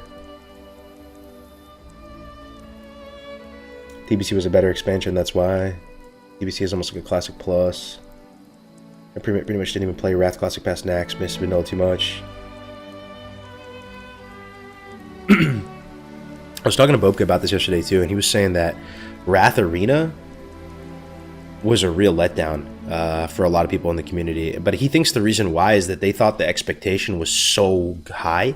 People thought Wrath was the legit glory days of Arena for WoW, and they remember all these stars emerging, right? The Rectals and the Soda Poppins and all the people, right? And they remember Wrath being just so sick, and all the RNG was going to disappear, and the reality was so much lower than that, like, expectation, that it's not that it's like a bad game, like, it's still fun to play, but it was like a letdown. The arena scene. He was also saying though that like a big piece of that is the community's fault. It's not even necessarily the the publisher's fault. Where if if a community is miserable Fresh meat. and like very mean spirited to each other, it's not going to work out. Wrath PvP did not live up to the hype at all. TBC is the worst of the original trilogy. Classic and Wrath are both very different, but great in their own ways, and TBC is stuck in the middle and suffers for it. Still good, but not as good. Yeah, I mean, I'm not trying to disrespect any of the trilogy too, though. Like, the trilogy is sacred, man. Like, Vanilla, TBC, and Wrath, I still feel like if you're playing any one of those three, like, we're cut from the same cloth, you know? Past that, it's kind of weird, but... So it looks like 65% of people said no, 35% of people says yes. I don't know how reflective of this. Like, if you went to like a pre-Fox stream, what do you think it would say? Or let's see, like a Lottie stream, what would the poll results be? 90% yes, 100% yes, 95. We're sort of in the wrong neck of the woods to be talking about Cataclysm over here, but I don't know. The question is if the amount of yeses, is that going to be in Blizzard's mind like enough to just do it? Because they're like, yo, there's still a good amount of yeses, dude. Even if it's 65% no, this is a good amount of yeses, man. That's some good eating right there. More retail players will play Cata.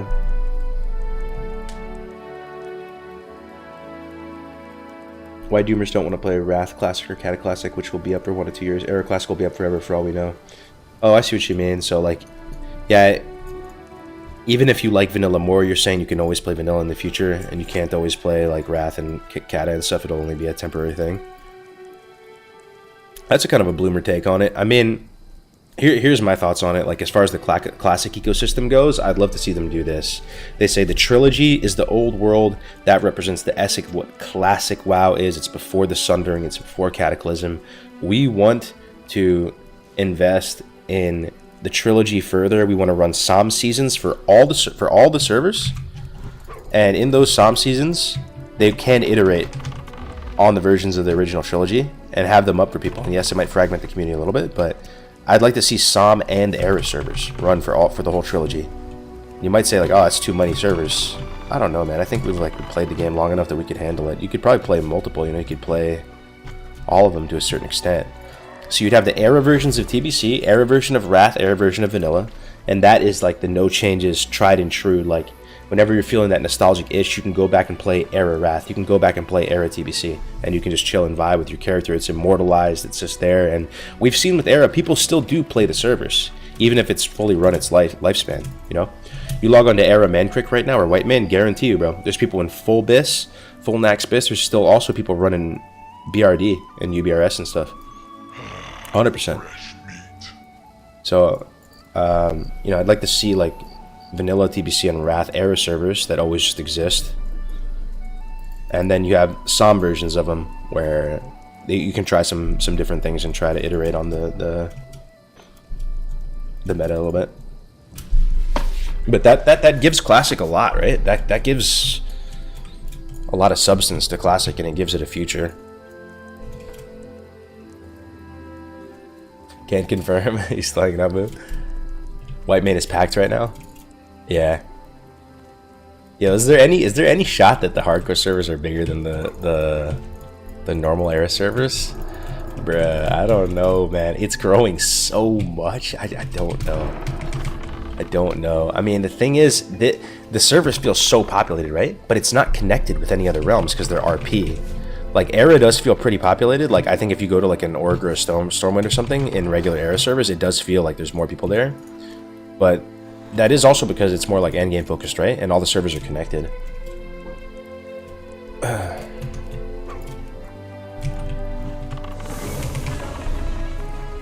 We need Era and Classic Plus. They should do a few experimental seasons to feel out what the community wants, but we need pure vanilla like we have in Plus content. Yeah. For sure, man. That would be nice, man, as an eventual thing. Yo, Powers B with the Prime. Thanks, man. Welcome to the community, bro. Bloodsail is more populated than White Mane. At least all the starting areas. Oh, I mean, yeah, for sure the starting areas. But I wonder just total active players. You know what's crazy though? So in January of this year, the hardcore like Discord had, I want to say like 15k people. We looked it up the other day. You know how many people is in it right now? Let me tell you. And most of it has been within the last month and a half of this growth. In the hardcore Discord right now, there are 45,172. Holy shit, man. That is a gigantic Discord. What the? That's literally bigger than the Everlook Discord, bro. It's like double. And I don't know, man. If there's real hardcore servers, I can't even imagine. Can't even imagine. Maybe like 100k. Can you link the HC Discord for it? Yeah, sure.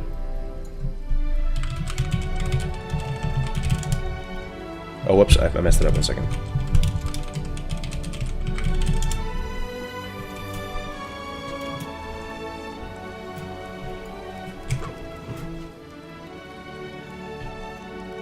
How much would official HC servers dominate normal fresh in popularity?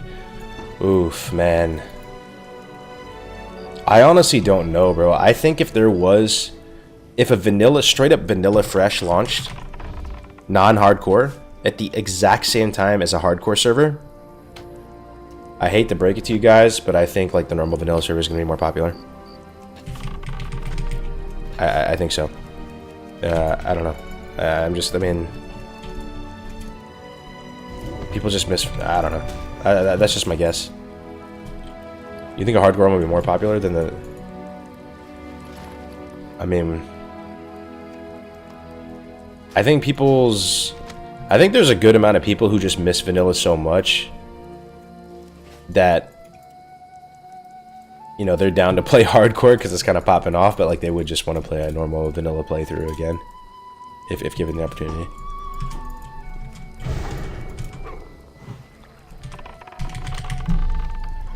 It would 100% people miss world buffs and pumping. Yeah, I don't think it'd be bad though. Like if it launched at the same time, I think what I think would happen actually is normal vanilla, if they launch at the same time, would do better than hardcore on fresh. But you know what's going to happen over time? Hardcore server is going to eventually get way more popular than the fresh vanilla server. 100%. 100%. As you make it through like MC and BWL, it's like the same like standard issue life cycle of a vanilla server. Like moving into AQ and shit, server's gonna be way smaller than the hardcore server. We've just seen it happen time and time again.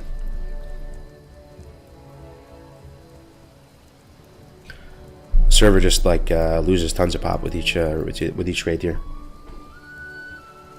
and hardcore just like kind of steadily grows and hangs in there, and then becomes huge when the content is feeling like dead for people. Can you explain hardcore? Like, is it an add-on you download, or is the server that restricts you from playing on when you die?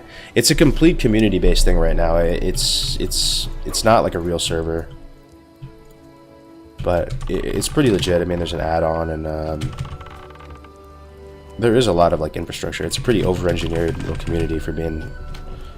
It's very over-engineered for the size of it, and it's pretty legit. We've done a lot of events and stuff over the years, and there's been like leaks that a real server might be coming. So.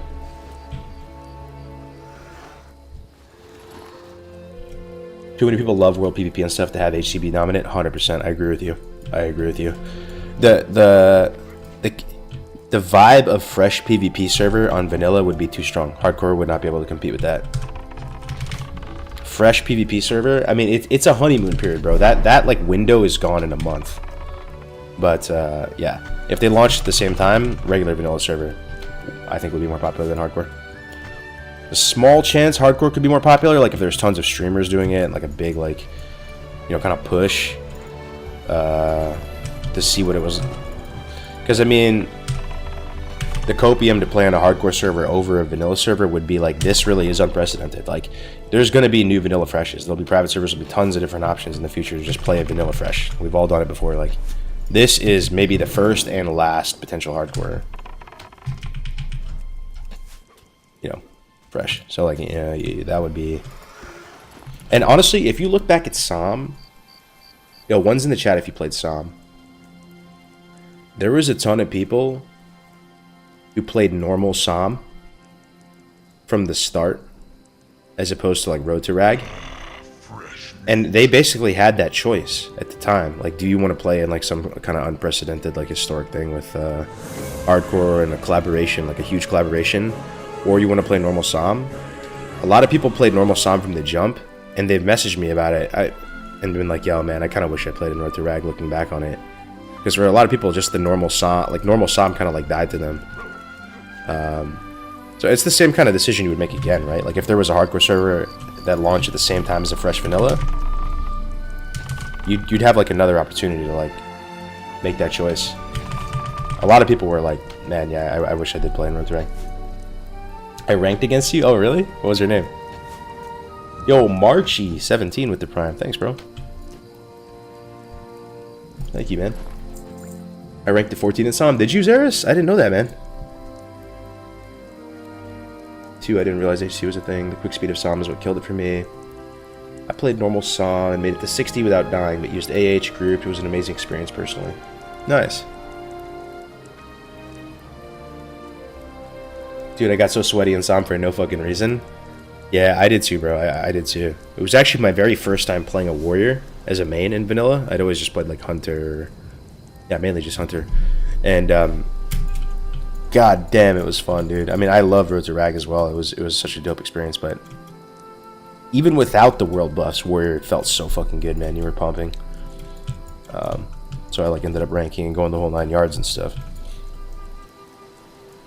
I think it was a really cool call though for them to allow you to transfer your SOM characters to Era. That was really dope. A lot of things they do at Blizzard is like too little too late. It ends up being a really good call, but the outrage has already like subsided on it and stuff. Same thing with Chrono Boon, man. Chrono Boon, I love Chrono Boon, but I feel like by the time they put Chrono Boon in, it was already like a wrap. Like a ton of people had already moved on and were fed up with the world buff raid logging and shit. You know, imagine they put in Chrono Boon. Oof, man. Imagine they put in Chrono Boon Phase 2 of Classic. What would have happened? Phase 2, Chrono Boon gets put in the game. Thoughts? Thoughts on Phase 2 Chrono Boon?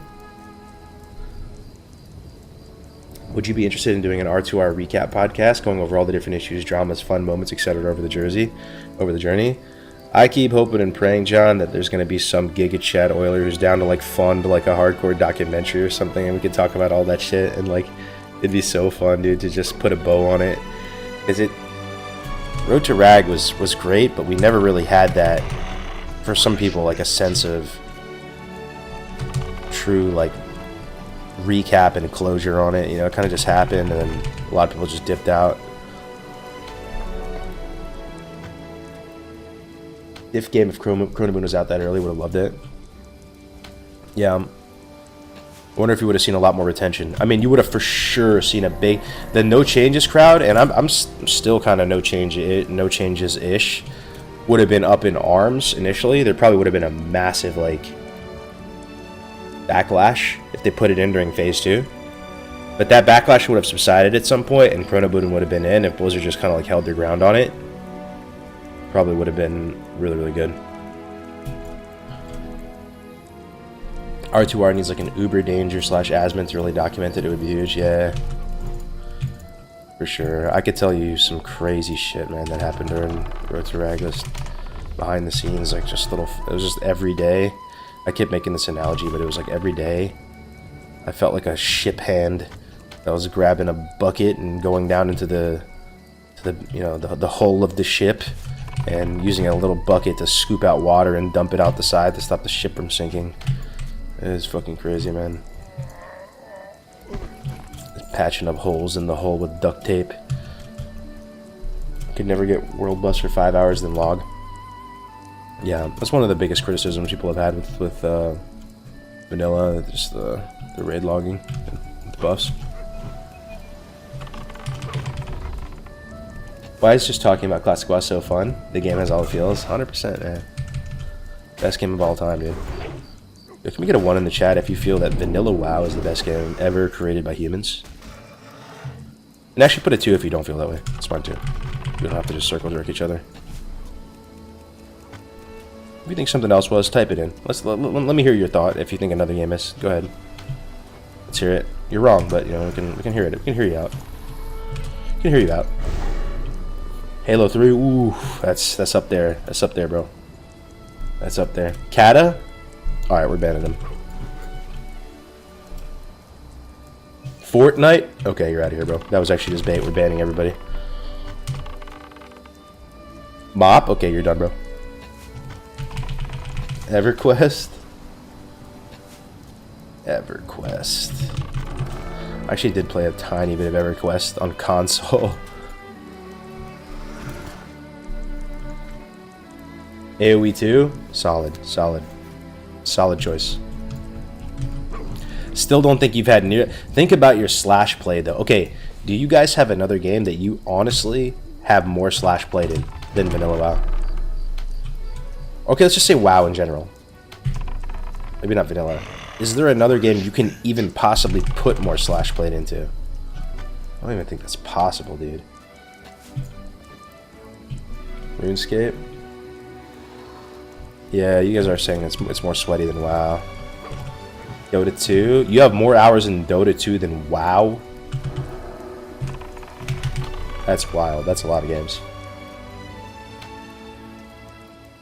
MapleStory? Yo, my wife played MapleStory growing up as a little girl.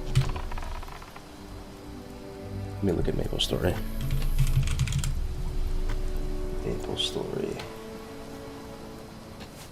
Dude, this is MapleStory? The fuck? Fresh meat. This has got to be like modern MapleStory.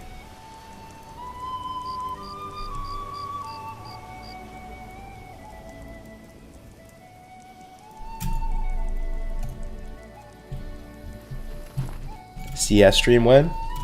Oh, dude, I'm down. I'm not, you know, that great or whatever. I'm like a DMG on a good day. But yeah, I'll play.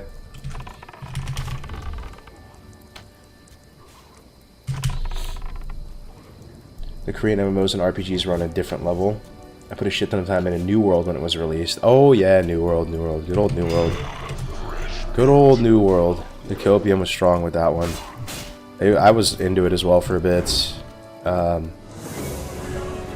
Yeah, apparently like it's getting better. They're making changes to it and fixing a lot of stuff, but is it just like a too little too late type of thing? New World had its opportunity to shoot its shot. And it kind of fell flat. Yo, Texas Longhorn JF with the Prime. Thank you, man. Thank you, dude. Appreciate you sharing your monthly Prime. Anyone been following Ashes of Creations? Yeah, we talked about it a little bit this week. Seems like most of you guys are cautiously optimistic. I just fear it's going to be like another Pantheon situation where it never actually comes out. So I remember all the YouTubers talking about Pantheon, how it was going to be the next big thing, and now it's just dead.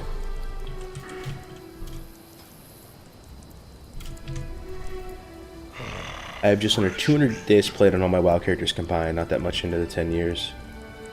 On and off. Is there a way to see your total slash played on an account? Do you guys want that?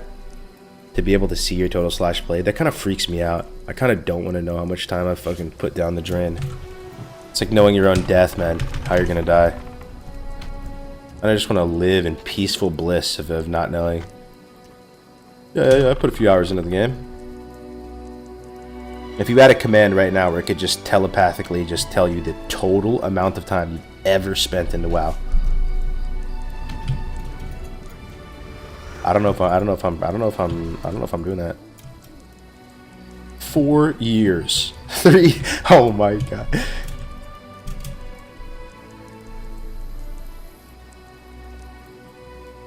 I used that on Alcoholic. It tracks your played on all characters. Seeing that number was terrifying. My Hearthstone slash played would scare me too. I played so much yet. Dude, early Hearthstone was insane too, man. That was like vanilla WoW vibes as well. That game was so good in the early seasons. Any Hearthstone beta players? So much fun, man. It was mind-blowing to me that you could play kind of like an esports-ish type of game, because they did have a strong esports scene, Hearthstone, for a bit, and you could play it on like an iPad, you could play it on mobile. So freaking cool, man. I don't know what happened to it. Maybe it just got stale over time. They ran out of stuff to do.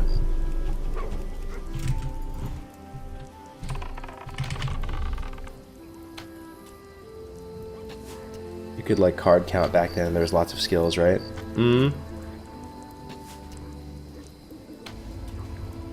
What, pay to win? It was always a little bit pay to win.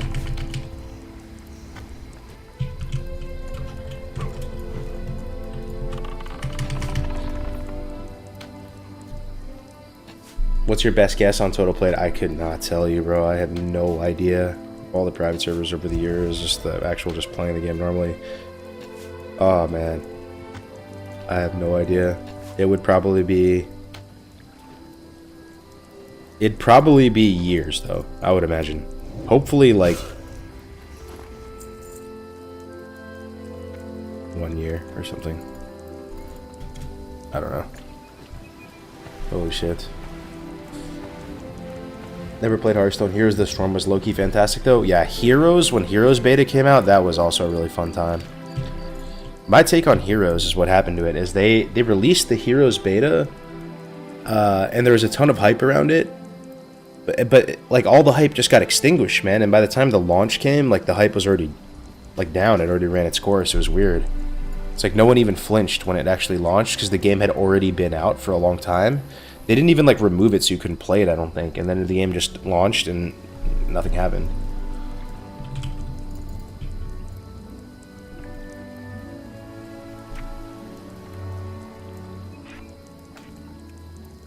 I don't know if I'm going to be able to fish this without a lure. Probably not.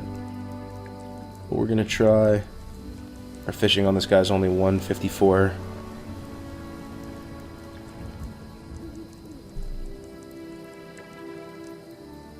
And it was during LoL, still going strong. Is WoW Vanilla the closest game to Lord of the Rings? Closest game to Lord of the Rings is Lord of the Rings Online, I would imagine. Yeah, there's no shot I get it. This is why you always keep bobbers on you.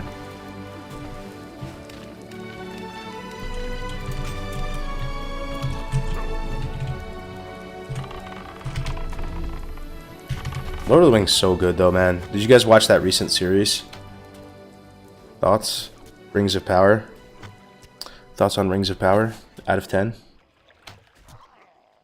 Do you play Wrath Retail anymore? Miss Blackguard? Oh, Blackguard. Yo, Marco, what's up, dude? I heard you're pumping over in Wrath, man. Living your best life, Prot Warrior style. Yeah, Blackguard. Good times. 8 out of 10, 10 out of 10, 5 out of 10.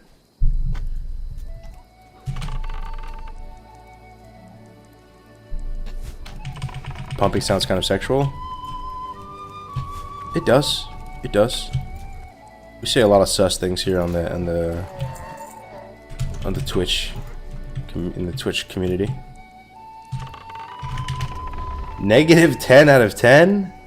Come on, dude. Negative 10 out of 10. In a world where you have shows like MILF Manor, we're going negative 10 out of 10 on Rings of Power, dude. We're going negative 10. Pumping, bricked up, clapping cheeks. Yeah, we're a little sus for sure. You're giving negative 10 out of 10. You're a mega Lord of the Rings fan that feels utterly betrayed. Okay, dude. You know what? You know what actually kind of makes sense to me? You know, do you guys remember the Halo show that they came out with? I went on a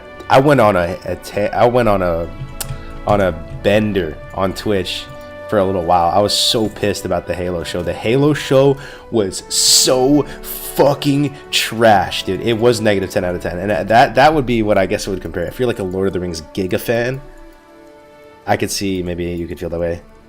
The Halo show was giga trash. It was so unbelievably hot dog doo-doo water. It was, I can't even. Master Chief was butt naked, bro. They were literally calling him Master Cheeks. Master Chief, our boy Master Chief, was having sexual relations with a Covenant spy, betraying the UNSC, butt-ass naked, no helmet on, ever. Oh my god, man. That show's so bad, bro. The Halo books? Yeah, I was actually reading that one of the Halo books. I have it in my bedroom right now. I was reading it the other day. That actually happened? You're trolling? I am not trolling, dude.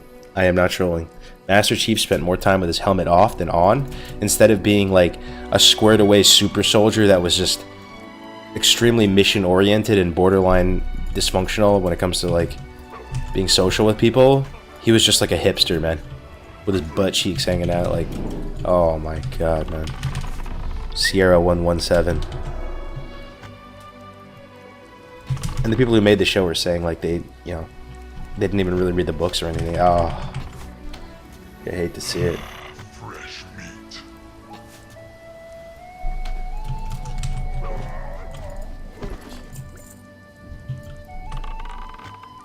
That Misk is so dope. What do you mean, Misk? Have you ever watched Game of Thrones? I was a big Game of Thrones doomer for a while, and then some of my WoW buddies really like convinced me to. They cared so much about Game of Thrones, and that they thought I was so wrong about Game of Thrones that they were down to watch the entire first season with me. So we sat in Discord and watched the entire first season again, and they're like explaining stuff to me. And yeah, it definitely was a little bit, better than I was like kind of hating on it too hard. I'm not gonna lie, but I still don't think it's like Lord of the Rings level, bro. I don't know.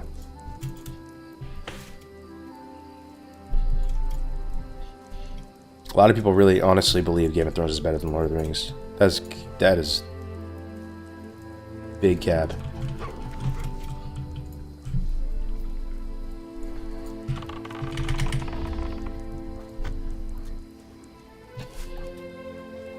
Blasphemous? No, it's not better than Lord of the Rings. Season finale was so trash that it made the entire series trash in hindsight for me. Really? Bro, the finale of Game of Thrones happened during my wedding. We were at this like winery, right? And we booked in rooms for all the guests, like in the bride's party and the groom's party, whatever it's called. Wedding party. It was after the ceremony, of course. They didn't bail during the ceremony, but they all snuck away into a room in the compound and watched the finale together because they were so vested in it.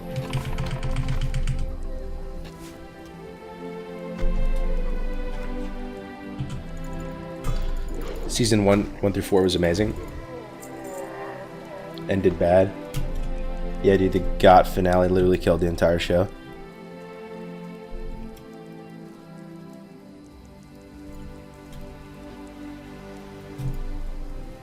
Alright guys, best TV show / miniseries of all time. Okay, you can put 2. You can actually put 2. Go ahead and put 2. Gun to your head. Gun to your head. 2 choices. TV show, anime, miniseries, you know what it is. Non-movie. 2 choices. Let's see. Better Call Saul. Breaking Bad. Okay, Breaking Bad is a solid contender. What was the question? You get 2 options for the best miniseries or TV show or anime, whatever. Like all those things. Reality TV show. Whatever you want. The Sopranos, another fantastic contender as well. Full Metal Alchemist. Okay, we've got an anime enjoyer in the house. Full Metal Alchemist. The Detective Season 1. There's a lot of people typing Detective. I never watched that, bro. Am I trolling? Band of Brothers. That is really up there for me too, man. I think that's got to be one of my 2. Not the Pacific though, right? Not the Pacific. Just the Band of Brothers. MILF Manor. Yeah, I think that's an auto include for sure, man. MILF Manor, very, very solid. Very, very solid, deep. Masterpiece. Mad Men. Blue's Clues. Yeah. Pacific was a lot more about the horrors of war and less about the story. True Detective, man. A lot of people saying True Detective. Maybe I should go watch that with wifey. The Wire. Any Bebop bands. Cowboy Bebop was fire as well. Too short, though. Too short. Bro, you gotta go watch True Detective Season 1 right now. What is it? Is it like true crime? Like, is it a... What is it? Is it fiction? Non-fiction? Breaking Bad plus The Wire. It's a fake crime show, but really good. Cosmos. Ooh, that's a good one too. This guy's going philosophical with it though. Cosmos by like not Neil deGrasse Tyson. Who was it by? It was by the guy with the cool voice. Ooh, I already forgot his name. And is it Attenborough? Richard Attenborough? David Attenborough? Yo, Heel Vic with the sub. Thank you, man. Ram Ranch. Yup. Carl Sagan, that's it. Sorry. My bad. K-Kona. Carl Sagan. Yeah, Carl Sagan, dude. That's the real answer right there. But that's like Cosmos is. That's not exactly a chill watch. Like you're getting into existential shit with that. Pet dying. Might just reset here.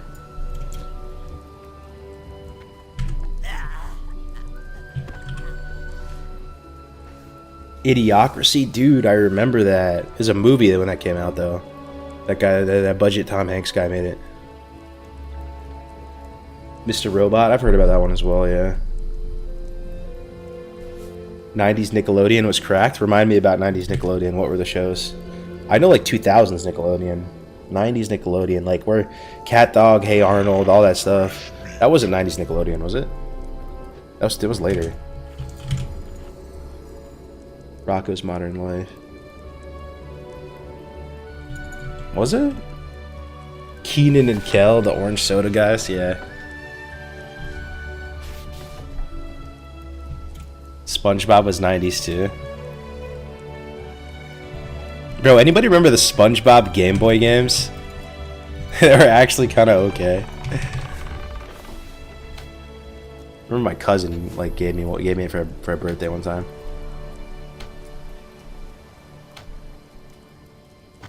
Cartoon Network was better than Nickelodeon, though. Let's be honest here. Let's be honest. Way better. Adult Swim. Aqua Teen Hunger Force. Come on, man. Not even close, bro. Landslide victory. Landslide victory. Not even close.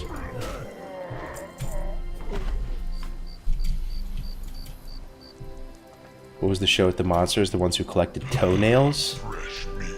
What? Yo, Aqua Teen Hunger Force though. I haven't watched that probably since I was a kid. I might just watch one episode for old time's sake.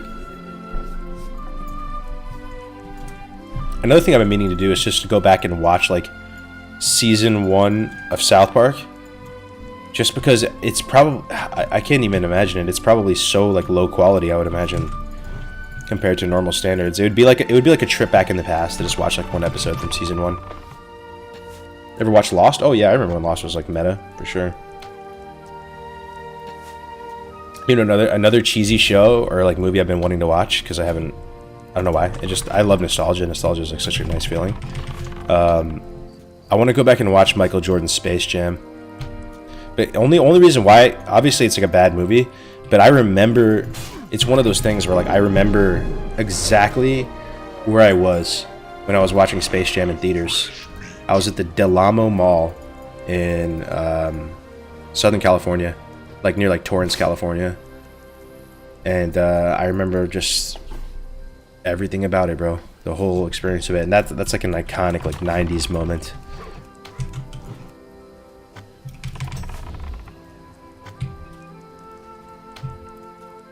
Opinions on Paladins for hardcore? There's a big difference in the meta and thoughts on classes. Okay, there's like two things here. The way the very, very, very highest level players and like biggest speedrunners view the classes is very different from the perspective of the common man. Can we all agree on that? So when I asked like Tactics and Ompi and Tommy and all those type of people, and I asked them for a class tier list, it kind of blows your mind. Like you kind of think they're trolling you. They unironically think Paladin is one of the fastest levelers. Like what the fuck? There's no way, man. Like sure, Tommy Salami specifically maybe, But you're telling me Paladin is one of the fastest leveling classes in the game? I think that is some heavy copium. I don't know, bro. Like, they think it's basically Mage, Hunter, Rogue. No, they think it's Mage, Hunter, Rogue, Paladin, then Warrior. They actually think Warrior is one of the fastest leveling classes in the game. And they have the data to back it up. They think Warrior is one of the fastest. Let me repeat. They think Warrior is like number 4 or 5 out of all the classes in terms of leveling speed. And the reason why is they basically say that like Warriors, you know, melees, there's just way more room to optimize and you're moving and stuff, and you're able to just, because like basically melees are at an inherent advantage over something like a Warlock or something. But it's hard to like talk shit, right? Because they're basing it off of actual runs and the actual speedrunners and stuff, right? And if you put Thede on Warrior, yeah, he's gonna level insanely fast. But that's just such a small niche compared to like the common man's view of the classes. Like, it's almost pointless to even say that, because, you know, are we gonna just go tell all the common the common Andes of hardcore? Yeah, Warrior actually one of the fastest leveling classes in the game. Actually, yeah, Warrior's actually insane.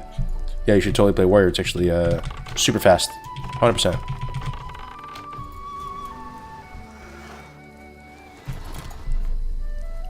It's like a fighting game tier list. The tiers don't matter unless you're a top player.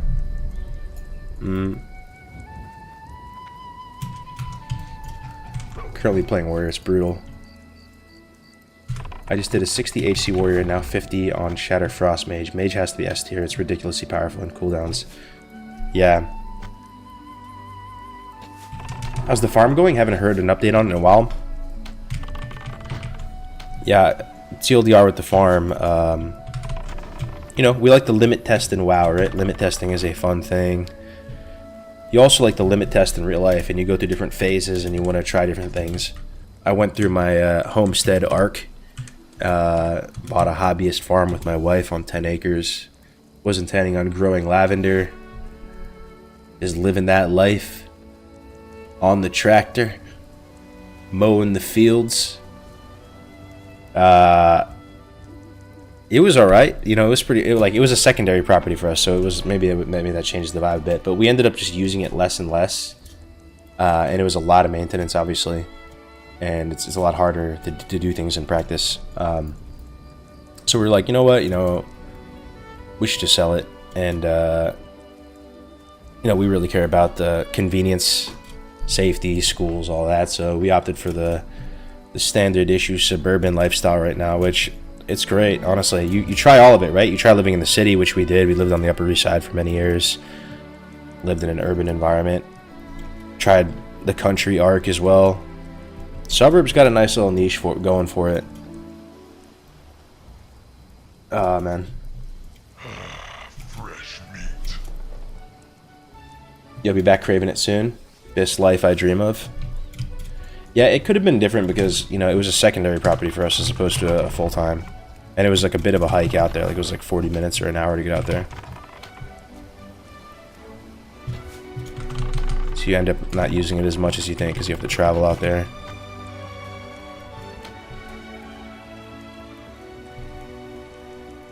Please wax poetic on the burbs. I'm thinking about moving there with my family.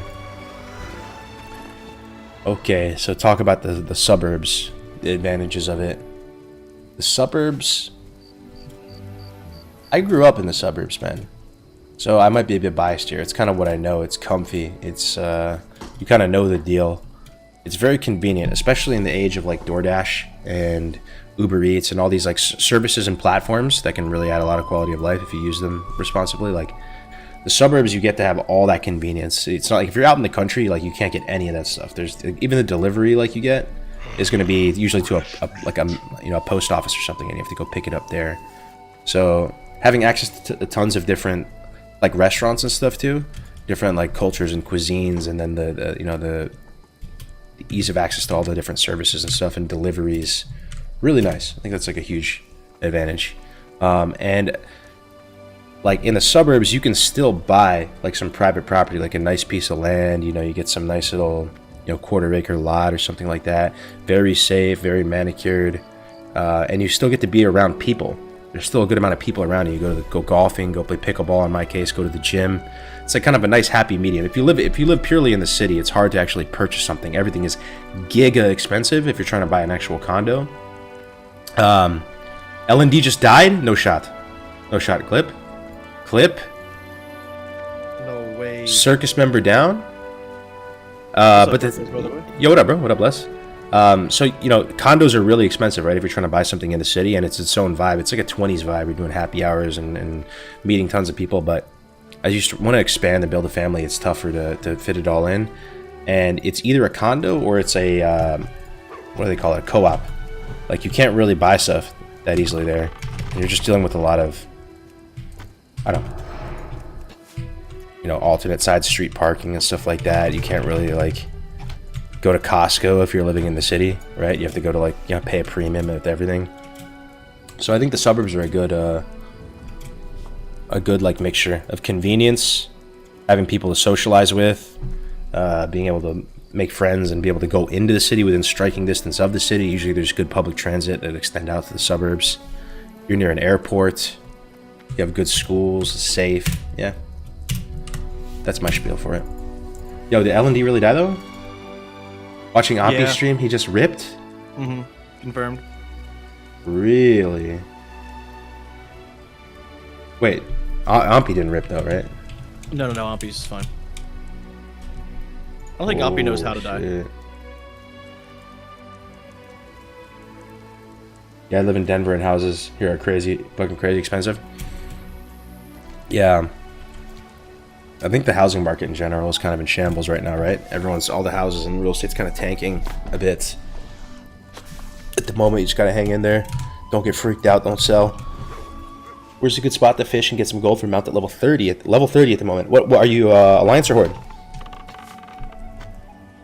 Many spots come to mind. Live in Westchester, right outside the city, best of both worlds. Hell yeah. We're actually buying a little pied-à-terre in New York, in Westchester, in my hometown, which I'm really excited about. Isn't Westchester, like, beautiful? I have a friend who is from that area, and it's, like, it's beautiful. Yeah, it's home, bro. I mean, in a way, like, it's just where I grew up and everything. Like, it's very safe and pristine, for sure. Mm-hmm. Couldn't imagine living in the city surrounded by human feces, crime, homeless people, and the smell of sour milk.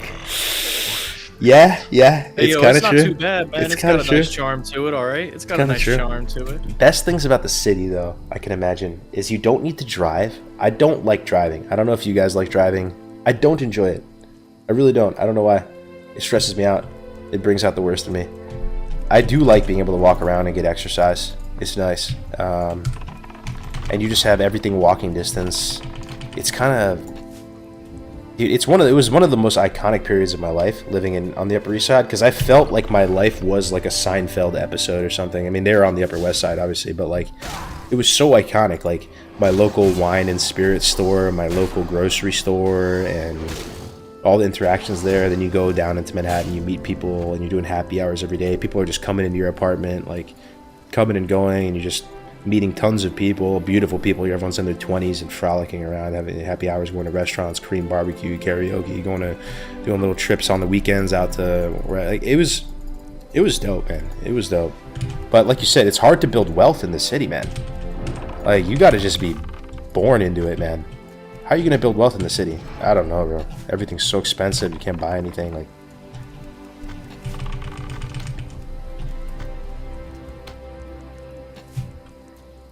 I moved out of the States 4 years ago. I miss New York City all the time. Yeah, it's the best city, man. Late millennials are well off. Zoomers just sitting there watching and waiting for the housing market to collapse. I mean, apparently we're like the least successful generation of all time, right? What are the servers that people play hardcore on? Bloodsail Buccaneers on North America and Hydraxian Waterlords on EU.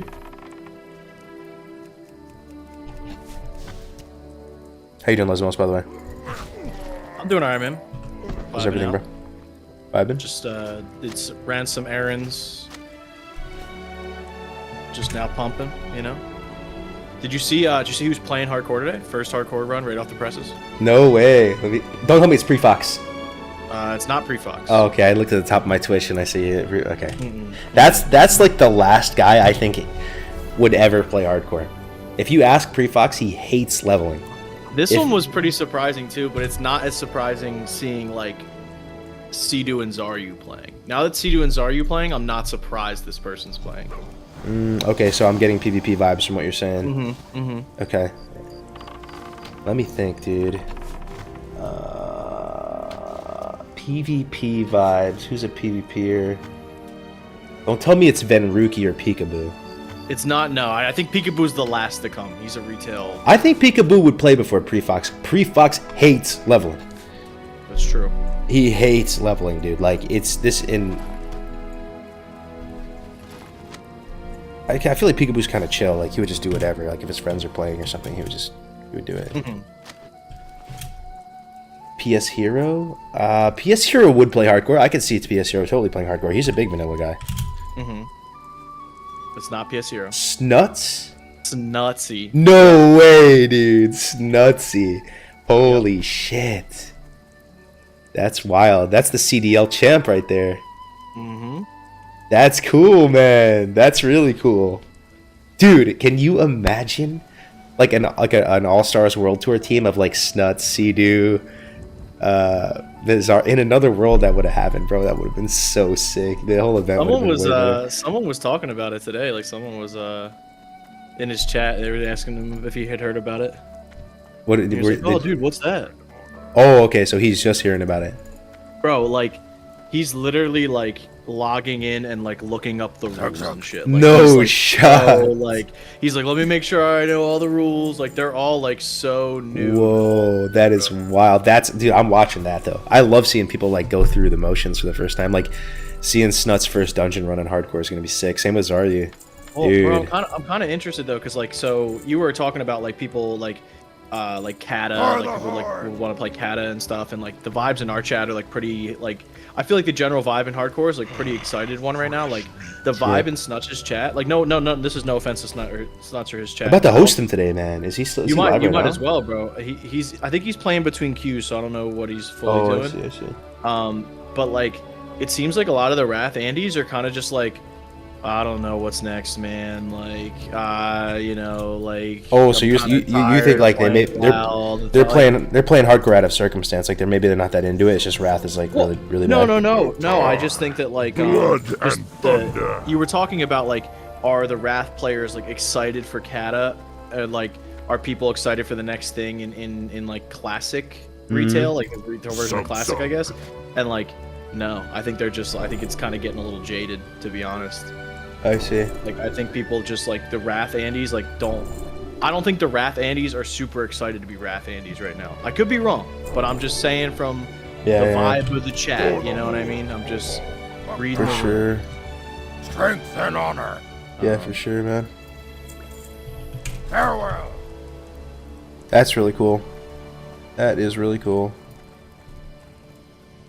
Yeah, if he's still pumping, you should definitely raid into him for sure. Give him that love of like, yo, welcome, brother.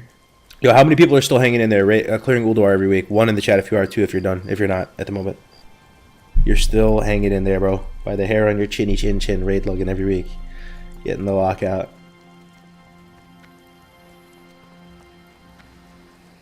Couple 2s, mostly 1s. Mostly 1s. Okay. Still got some Wrath enjoyers. I'm a Wrath Andy and honestly probably just going to take a break from WoW in general once it's over. I've been basically playing constantly since 2019, so a lot of time spent playing WoW. You'll be back, bro. You'll be back. Enjoy your hiatus. I take breaks all the time, bro. Yeah.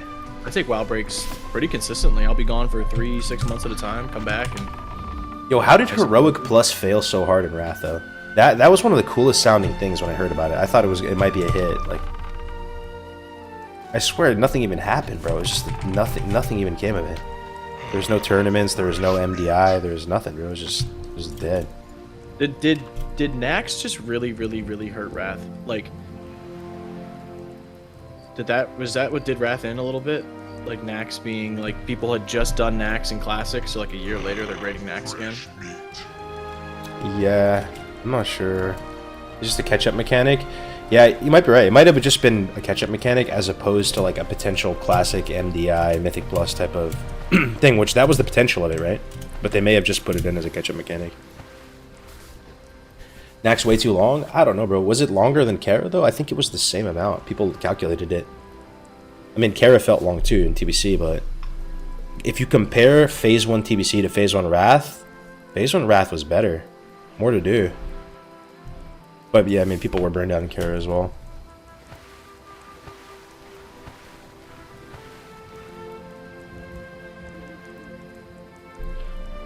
Kara was fresher. Whoa. Did that mage just die in front of me?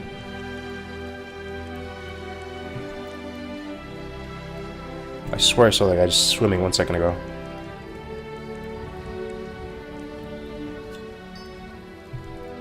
That is a scary omen, though.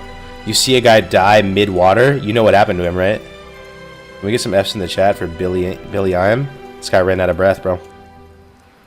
Ran out of breath. Good morning, gamers. Yo, what's up, OBS? What's good? What's good? We're just vibing out to some Lord of the Rings music and ambience.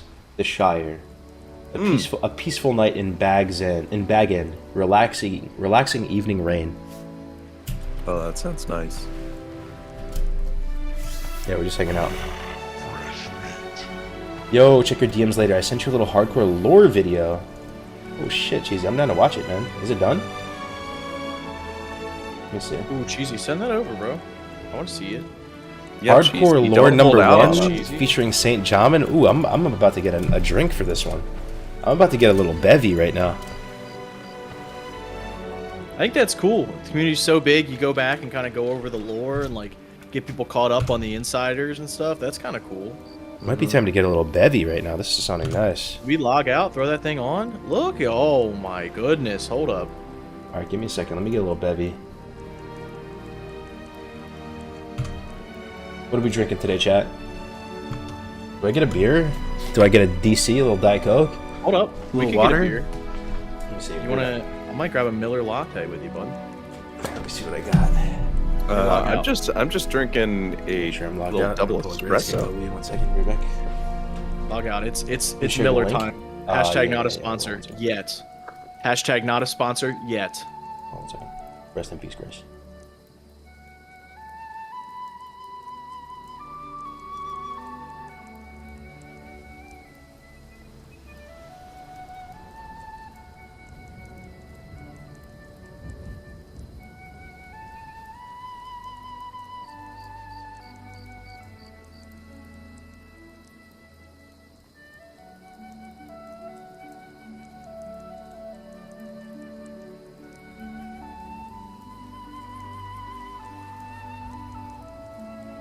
Got myself a nice Miller latte.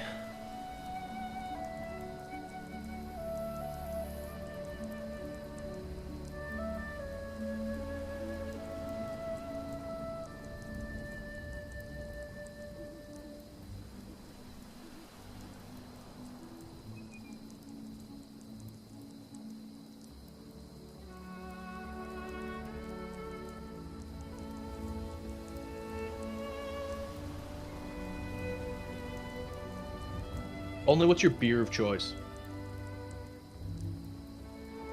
Like my macro light beer of choice. Yeah, like when you're out Like- and you're like not trying to be fancy and you just like you know. Yeah, when I just want a cheap beer. Yeah, when it's a Well, Sunday afternoon. Yeah, and I'm the gonna gang's like getting when together. I'm looking for like the thing that's a $3 beer, like Yes, the cheap beer. Okay, so I'm gonna disappoint you, but Sure. shout out to any of my other PNW folks. I go for a Rainier. Okay, dude. I'm back. It's just like a regional macro Okay, brew. that's fair. I Go. respect the regional. I respect the regional. I like it. Yeah, the little Rainier. Yo, thoughts on cold pizza? Cold pizza? Big cold pizza guy. Are you a cold pizza guy? Of course. Yo, Donovan gifting a sub. Thank you, man. All right, we're about to watch some hardcore history here. Let's take a look. Welcome, See, look at that Rainier everybody, top to tier? the first You gotta love it. installment of classic hardcore lore. Also, In this Rainier series, beer we'll be covering commercials. Some of the deep lore cuts. Fantastic. Classic Those hardcore are community. S tier commercials. Hardcore has been if you around ever for look over them 3 up. years, and many important, formative moments have been lost to time. This series will attempt to capture these moments for current and future hardcore enjoyers. This episode, we will be discussing St. Jamin's Ultimate Sacrifice. Back in 2020, the end goal of hardcore was simply hit 60 without dying and following the HC rule set. I like the serious There was vibe no of it. in-game content push, no talks of clearing Molten Core or BWL. When people hit 60 on their characters, they became immortal and were no longer bound by the hardcore rules. That is, until 6 brave heroes decided to sign away their immortality for 2 fateful dungeon runs. During hardcore holidays in 2020, the community raised money for cancer research and a 48-hour charity event, and part of the event was running LBRS in Stratholme at level 60 on hardcore tunes. Never before had anyone risked their mortality at level 60, Or we need so a this. blood We need this pact was wholesome created between 6 backstory. brave I love this. No. companions. Okay. Winky, Okay. Tactics, Cargos, Thought I was gonna Server get hit with the HC, Belvita Grace for commercial. Days, and Jamin, signing away their immortality for the dungeon runs. The LBRS run was fairly smooth, with Winky, Tactics, Grays, Cargos, and Jamin all surviving. The group then decided to run Stratholme and subbed in Zerker HC for Winky. 2 pulls into Stratholme, the unthinkable happened. A mana. I'm almost dead. Heals on Grays. I have everything. I have everything. I got you. I got you. I got you. I got you. Got you. Big heals on you. I'm gonna pop mana potion. Major mana potion. I got one guy on me. I'm dead. No. No. Bro, I was crumbling right now. I hear my voice. I don't know if he keeps it going. Are we evading? No. Kill. Kill. I am crumbling. Grace, you're about to die, bro.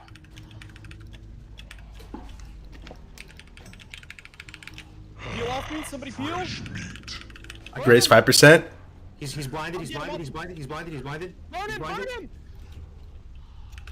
Dude, I am literally crumbling. No fucking way, dude.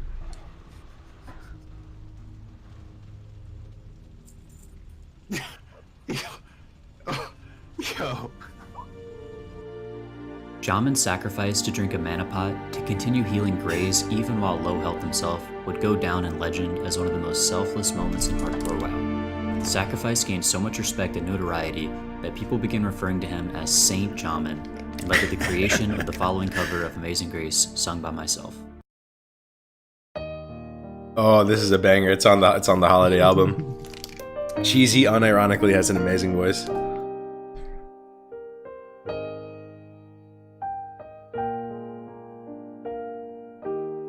Is this video public? I don't know. Yeah, it is. Saint Jamin, how sweet the Let me get some cat jams. I'm not a cat jam user, but that saved a wretch like Grace. Jamin drank a mana pot as he fell to the ground to cast one final heal. 'Twas Grace he saved with his fine. the slow pan over his face. It's so funny, dude. Now I'm dead. Now we honor him for Look at Jamin, bro. Just stun locked IRL, dude. forever and ever, Jamin. Thank you all for watching. Let me know in the comments below if you have any feedback on the episode or suggestions for which hardcore lore moments to cover next. Peace. Cool idea, Cheesy. I like it. Just short and sweet. Yeah, Not like that was great. We not didn't like- go too long into it. Yeah. yeah, like if it was like a 15-minute video, right? It might be cringe. That Like, was- pe- that no was one would brilliant pay to attention. see. 5 minutes, you got people's attention for a little bit, you know?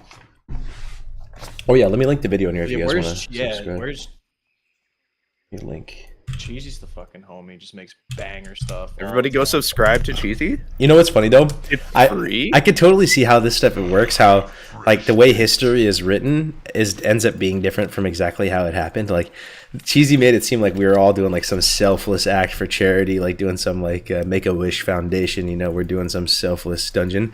When in reality, we were just like playing chicken with each other. Like, yo, I bet you won't do a dungeon. Like, would you guys delete at 60? We're like, I bet you won't. Like, you know, we just went in there just kind of winging it, you know, going into the dungeon. But hey, I'll take that, man. We were the selfless martyrs of the hardcore community. Dude, that's gonna be the end of the HCAS circuit, man. We're gonna be in fucking leveling gear. Well, not. I mean, we're gonna be in good leveling gear, but still leveling gear. You're not gonna be in full Lubers bis before you go into Stratholme at the end of the set. It's gonna be like that. Yeah, that was awesome, man. Thanks for sharing that. Throw a little sub over to Cheesy. Let's go with That different video has Lord of the 9 Rings, man. views. I mean, it was 7 minutes ago, but that better be a 1K video soon. Yo, chat, are we going Lord of the Rings Rivendell, or are we going Gondor music and ambience? I mean, maybe if you call it the right name, we can do Rivendell. But I've never heard of a Rivendell. It's called Rivendell, I swear to God. R-I-V-E-N-D, that's what the thumbnail says. Rivendell. You said Rivendell. Sorry. Oh, I got all Rivendell. confused. Gondor? Let's go Gondor. I think Rivendell's like elves. There we go, dude. The horn.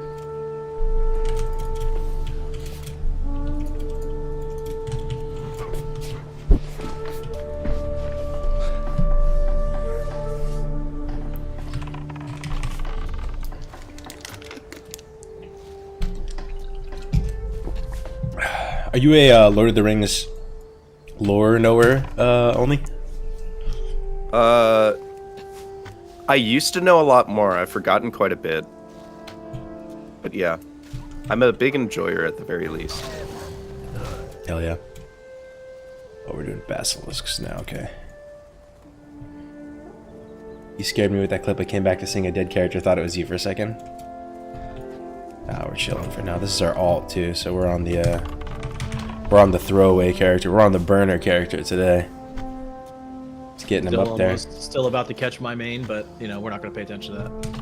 Yeah, we're just playing it nice and safe and chill, vibing with the chat, not doing anything too crazy.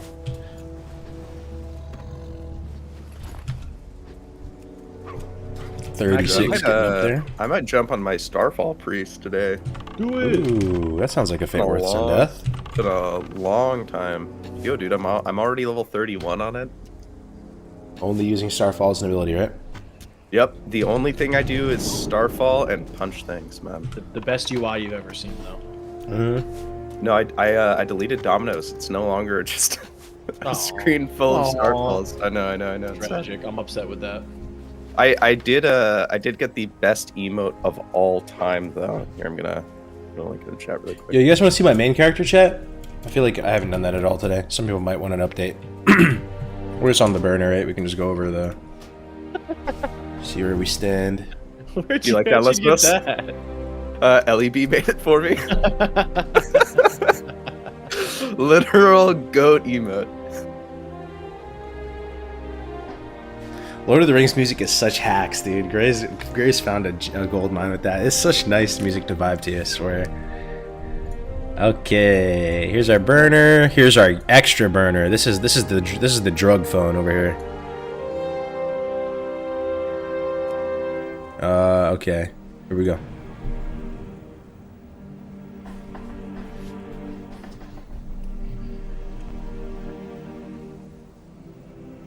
Okay, no one checked the playtime. Embarrassing amount of playtime.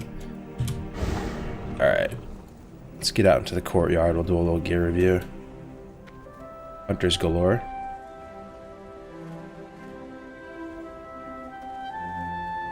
Yes, we do have a mount. Got it at 41.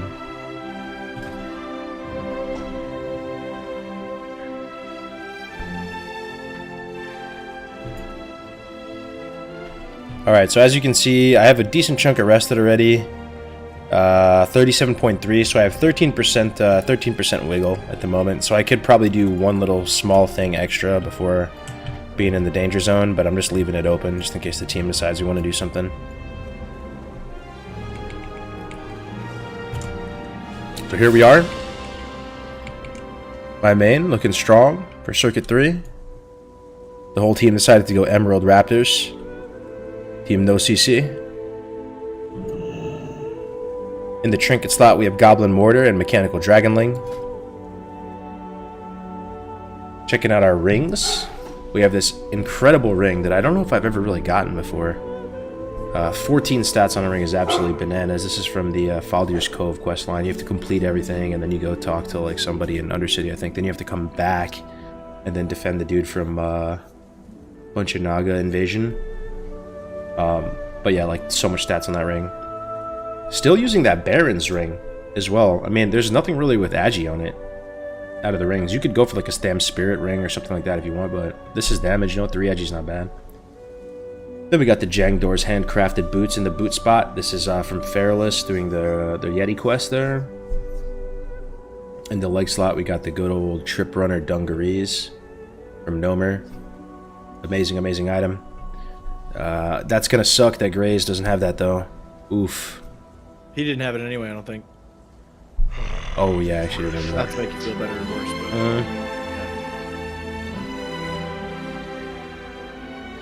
Okay, then in the belt slot, this just dropped for us, and it was better than really anything else, so I'm pretty sure this is damn near close to previous. Brigade Curdle the Falcon. We got some mail gloves, Agi Spirit. This is still kind of a weak piece for me. I think I could do better here. Then in the weapon slot, we got the +5 scope on the massive longbow. Definitely best in slot weapon, other than like 1 or 2 blue world drops. So really happy with the ranged weapon. This is probably the luckiest thing we've gotten on our character. I fished this up the other day on stream. 40 attack power pure roll on a green sword. Requires 42 on the dot. Absolutely insane weapon. So our weapons are in a really good spot. We got the Durasin Bracers from the Uldamon questline. So this is the Power Stones questline where you have to kill all the dwarves, and then they have a chance to drop the stones. Chest piece, this was a drop for us at kind of low level, but it actually is really good. Like, I could get the one from the Yetis for part 2 of the Yeti quest, but it's way less Agi. So I'm kind of happy with this. I might fish something better up. This is the best in slot cape from Dizzy's Eye questline and Stranglethorn Vale, Darktide cape. So I'm pretty happy with that. Shoulders are slightly not best. They're 2 strength, 3 Agi below the bis, but it's mail instead of leather, and it'll do for now unless we fish something up better. The neck I'm really happy with. We did the Crown of Will quest chain and Altrek Mountains. Killed multiple elites over there, including the guy at the top of the castle. So that neck's really nice. And then in the headpiece we have the Frostmane headpiece still. But I did fish this up. 13 Agi, 14 and 46 mail helm. Yeah, so that's it. We're looking pretty good.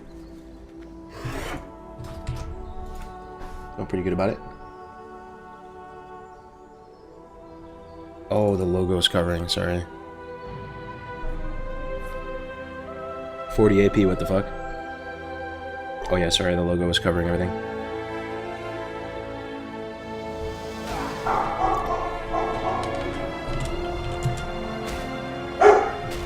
Hold up, my keybinds are gone. Fishing up a helm is huge. Are your trinkets gonna do some work in Circuit 3? Yeah, they'll do some work. Goblin Mortar's pretty good. I think I'll also have the bomb dispenser as well. Is Gray's back playing again? Let me see. Since his fortunate demise. No, he's offline right now, level 10. Dusty's 28, so he just played less than an hour ago. He's still leveling.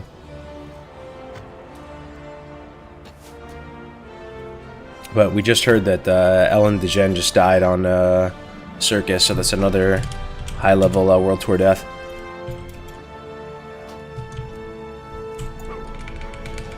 Gray's died again? Yeah, he died It's yesterday. fun hearing about all these deaths, like regardless of whose team it is. like just to kind of understand the stakes at play and that like it's not easy, you know. I think this event is really hard. Yeah. Oh, I agree. It's just like as a viewer, if you're like never hearing about deaths, you know, like I think it's less exciting. 100%. Like I'm still a viewer in all of this. Sure, I'm organizing it, but I still watch it every day. It's almost as if Allstars was like a real name that like we have for a reason. Yeah. Where's the prize money being funded from? We were initially willing to basically just bootstrap it all ourselves and just fund it ourselves, and if we couldn't find sponsors, but we were able to find a few. Rested XP is a sponsor. There's a big Giga Chad Oiler in HC Elite who donated a good amount to the prize pool as well. We're working with an indie game studio now, Labrador Games, which they have Labrador really Studios. Labrador Studios, sorry. Vanilla WoW enjoyers, but they made a game of their own, which is already out on Steam and stuff. They've been around, and they were watching like our cups on the like the Dead Mines cups, and they were like, "Damn, this is dope. We should sponsor this." So, soon we'll figure that out and be able to shout them out, give away some keys for the games and stuff. Game looks kind of sick too. I was tinkering around with it. If you like, if you're like a not RTS, but like a what's the fucking genre I'm trying to think of? RPG kind of like RPG gamer. You know, if you're like a big 8-bit RPG gamer, it looks like a really good game. Hell yeah! Yeah, it's like pixel art, like sprite art type of thing, right?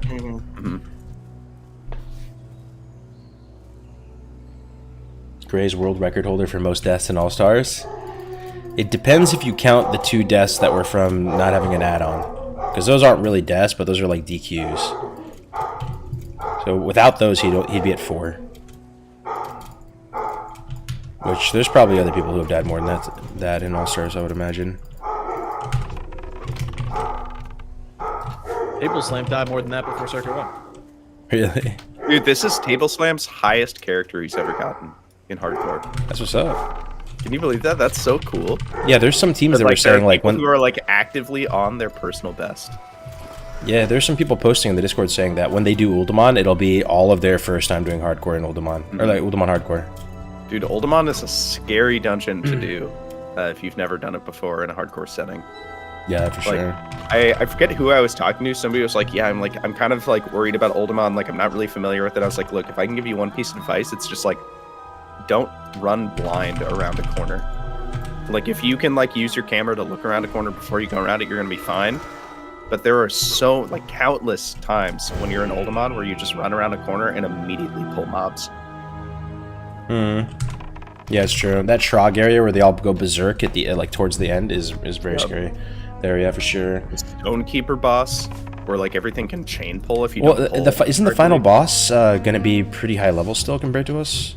What's the final boss? It's gonna level? be 47 or 48. Yeah, and will likely be 44.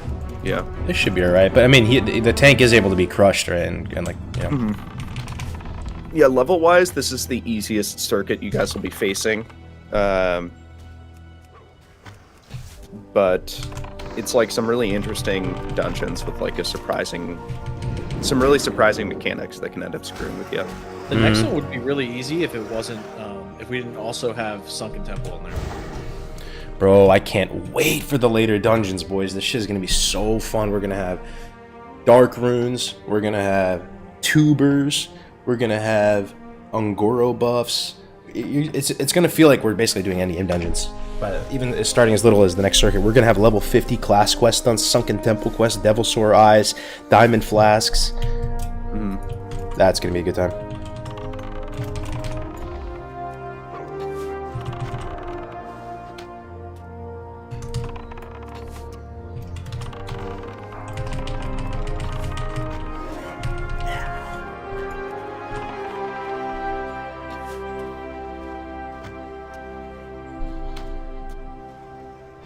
Will anybody using the Diamond Flask quest world buff or illegal, bro? We don't talk about that, Jerome. We don't talk about that. Nobody knows about that, okay? That's hidden tech, bro. We don't talk about that, Jerome. That's hidden. That's hidden jutsu, bro. Yeah, we don't talk about that. You got grandfathered in on that warrior. It's fine. Don't worry about it.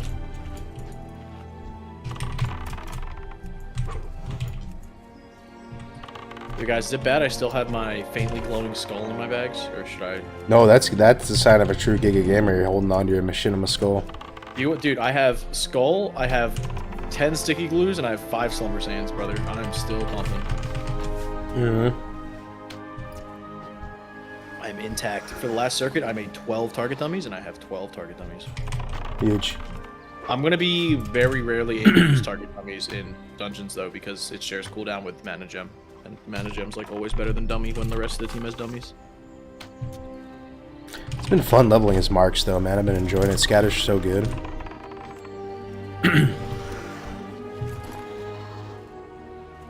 Just died on 16 mage from another player's mob leeching? But I never touched them. How does that even work? Yeah, it depends. You'd have to see the exact situation, but yeah, that sucks, man. I'm sorry.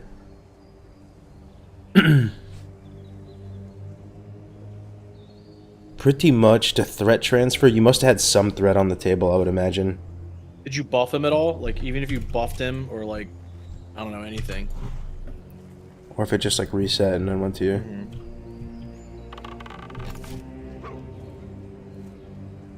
That sounds like the beginning of a no-CC wipe due to Lesmos using gem instead of dummy.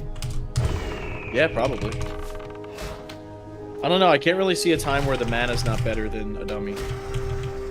Bro, are you surprised only that we have still like 17 teams in the running though?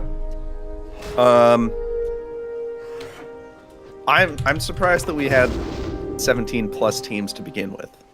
That's true. Good point. Very good. Yeah. Like I thought we'd be lucky if we got 10 teams to sign up, and we got 44 teams to register. Yeah. Because I mean, honestly, I mean, I'm not trying to like toot our own horn here by any means of anything. I'm trying to make the opposite point, but like, we do have a lot of experience on our team in hardcore, and like we're still dying, bro. There's people on our team dying. Same with Circus, bro. They're like the front runner, and they're dying like crazy. How are so many teams still in the running? I think we just got some gamers out here.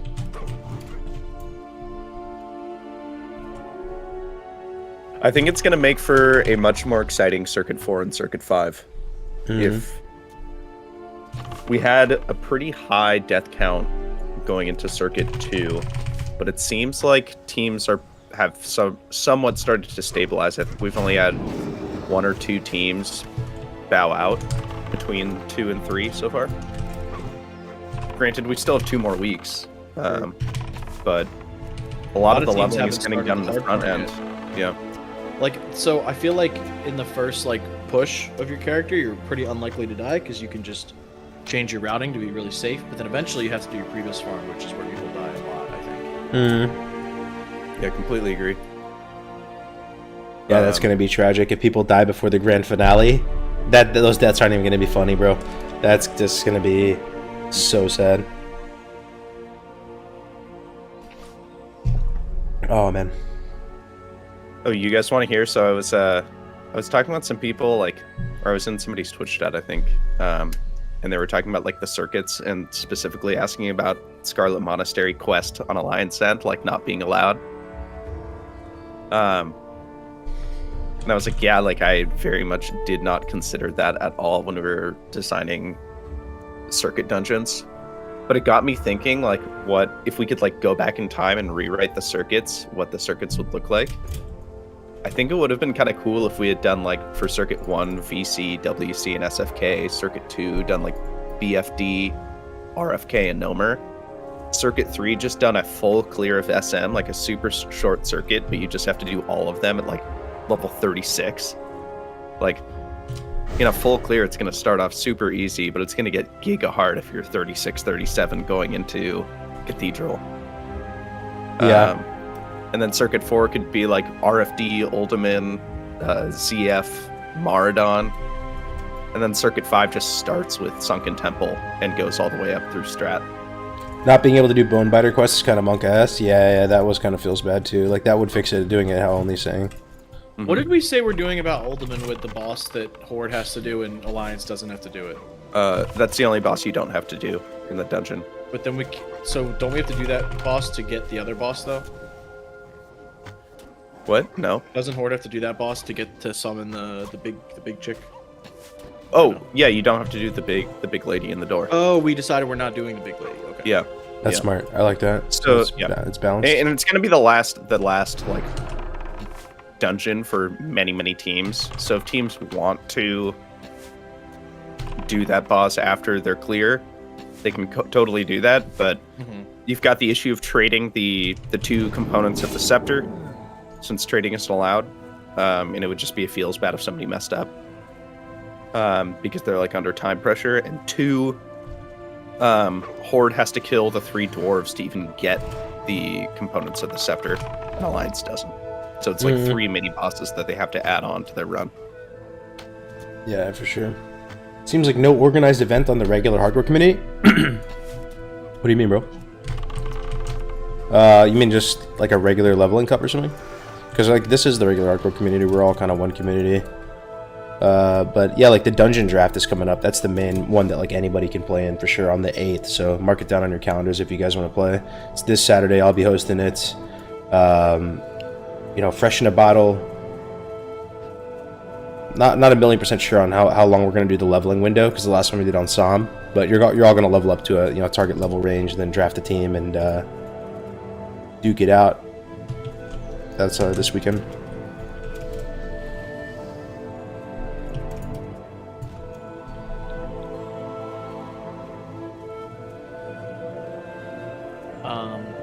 Boca's event sounds like a fucking sick idea. Yeah. What is it? It's like a dungeon draft with 5v5 Warsong Gulch at the end. Except it's not capture the flag. It's just like a 5v5 tournament where you draft 5 players and the winning team gets the res and keep going, and the losing team deletes, and then it's just like a bracket. It's a one-day like Warsong event. By the way, I'm gonna plug a Twitch channel in here called it's a new Twitch channel we just set up recently. Sorry, I've been shilling it a little bit too much, but we're gonna eventually move events over to this channel. Eventually, once we can get it a little bit more established. But Like if you 2029 probably, but yeah, it'll be there. yeah, 2029. But if you want to throw it a follow, like eventually, right? We'll have the dungeon drafts and World Tour stuff over there. I'll be more professional, and we can provide like better coverage.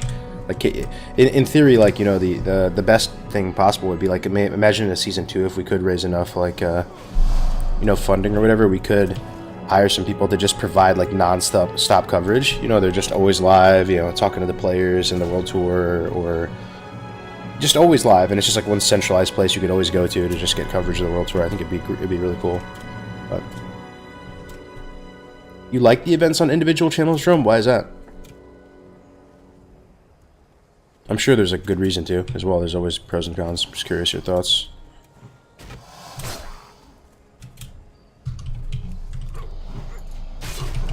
Yo, Cargos, how hard is Lord Aladdin Paranold? On the Not hard. He's chill. Okay. He's chill.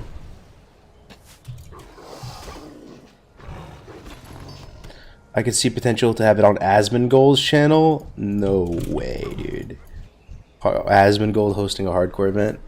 Maybe, bro. If there's a real server, maybe. You guys think Asmon's gonna play on a real server? After all, he's been critical of hardcore in the past. Let's just say that. He's been critical. Do you think he would actually play? The thing is, he would just get giga griefed, I swear.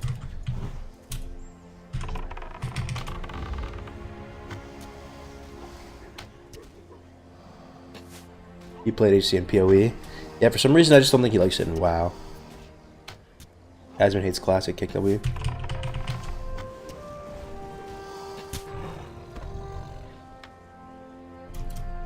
I thought R2R was gonna have that. Wasn't there a channel that just had live feeds of the cities to prevent griefing? Yeah, there was, dude. There was. Stormwind Watch. That dude was a hero, man. Stormwind Watch. And he just had friends lists open on both factions.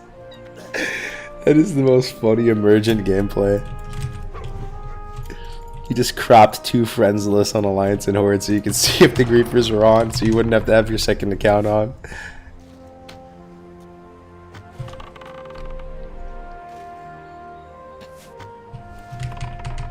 Oh man.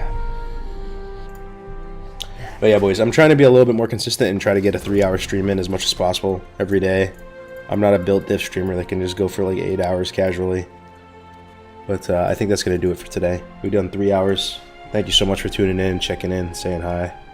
Love you guys. Appreciate all the support. The hardcore, of course. Alliance or Horde leveling? I love them both, man. Probably Horde, gun to my head. I enjoy them. I enjoy it a lot. We're going to pass it off to... Brother Zaryu. I've never hosted this guy a day in my life. Maybe this could be like an introduction to him. He's playing hardcore right now. He's a retail guy. You guys know Zaryu? Like, stick around just for 1 second if you can, and just say hi in his chat and stuff. Like, maybe make him feel welcome in the community. Give him some HC flames, please. Let him If you have the Grays HC flame, for sure. Yo, Donovan with the last minute 5 tier 1s too, man. Thank you so much, bro. I really appreciate it, Donovan. Putting the whole community on for weeks and weeks, months and months. We love you, man. You're a beast. We're gonna go ahead and send it over to Zaryu, and let's see what happens. I don't know what's gonna happen, man. This is a retail guy. He's playing hardcore. Let's see what happens. Just say hello. I'll say hello. Welcome him, and we get to see somebody's basically first time going through hardcore, which is pretty cool. Alright guys, thanks again. See you soon.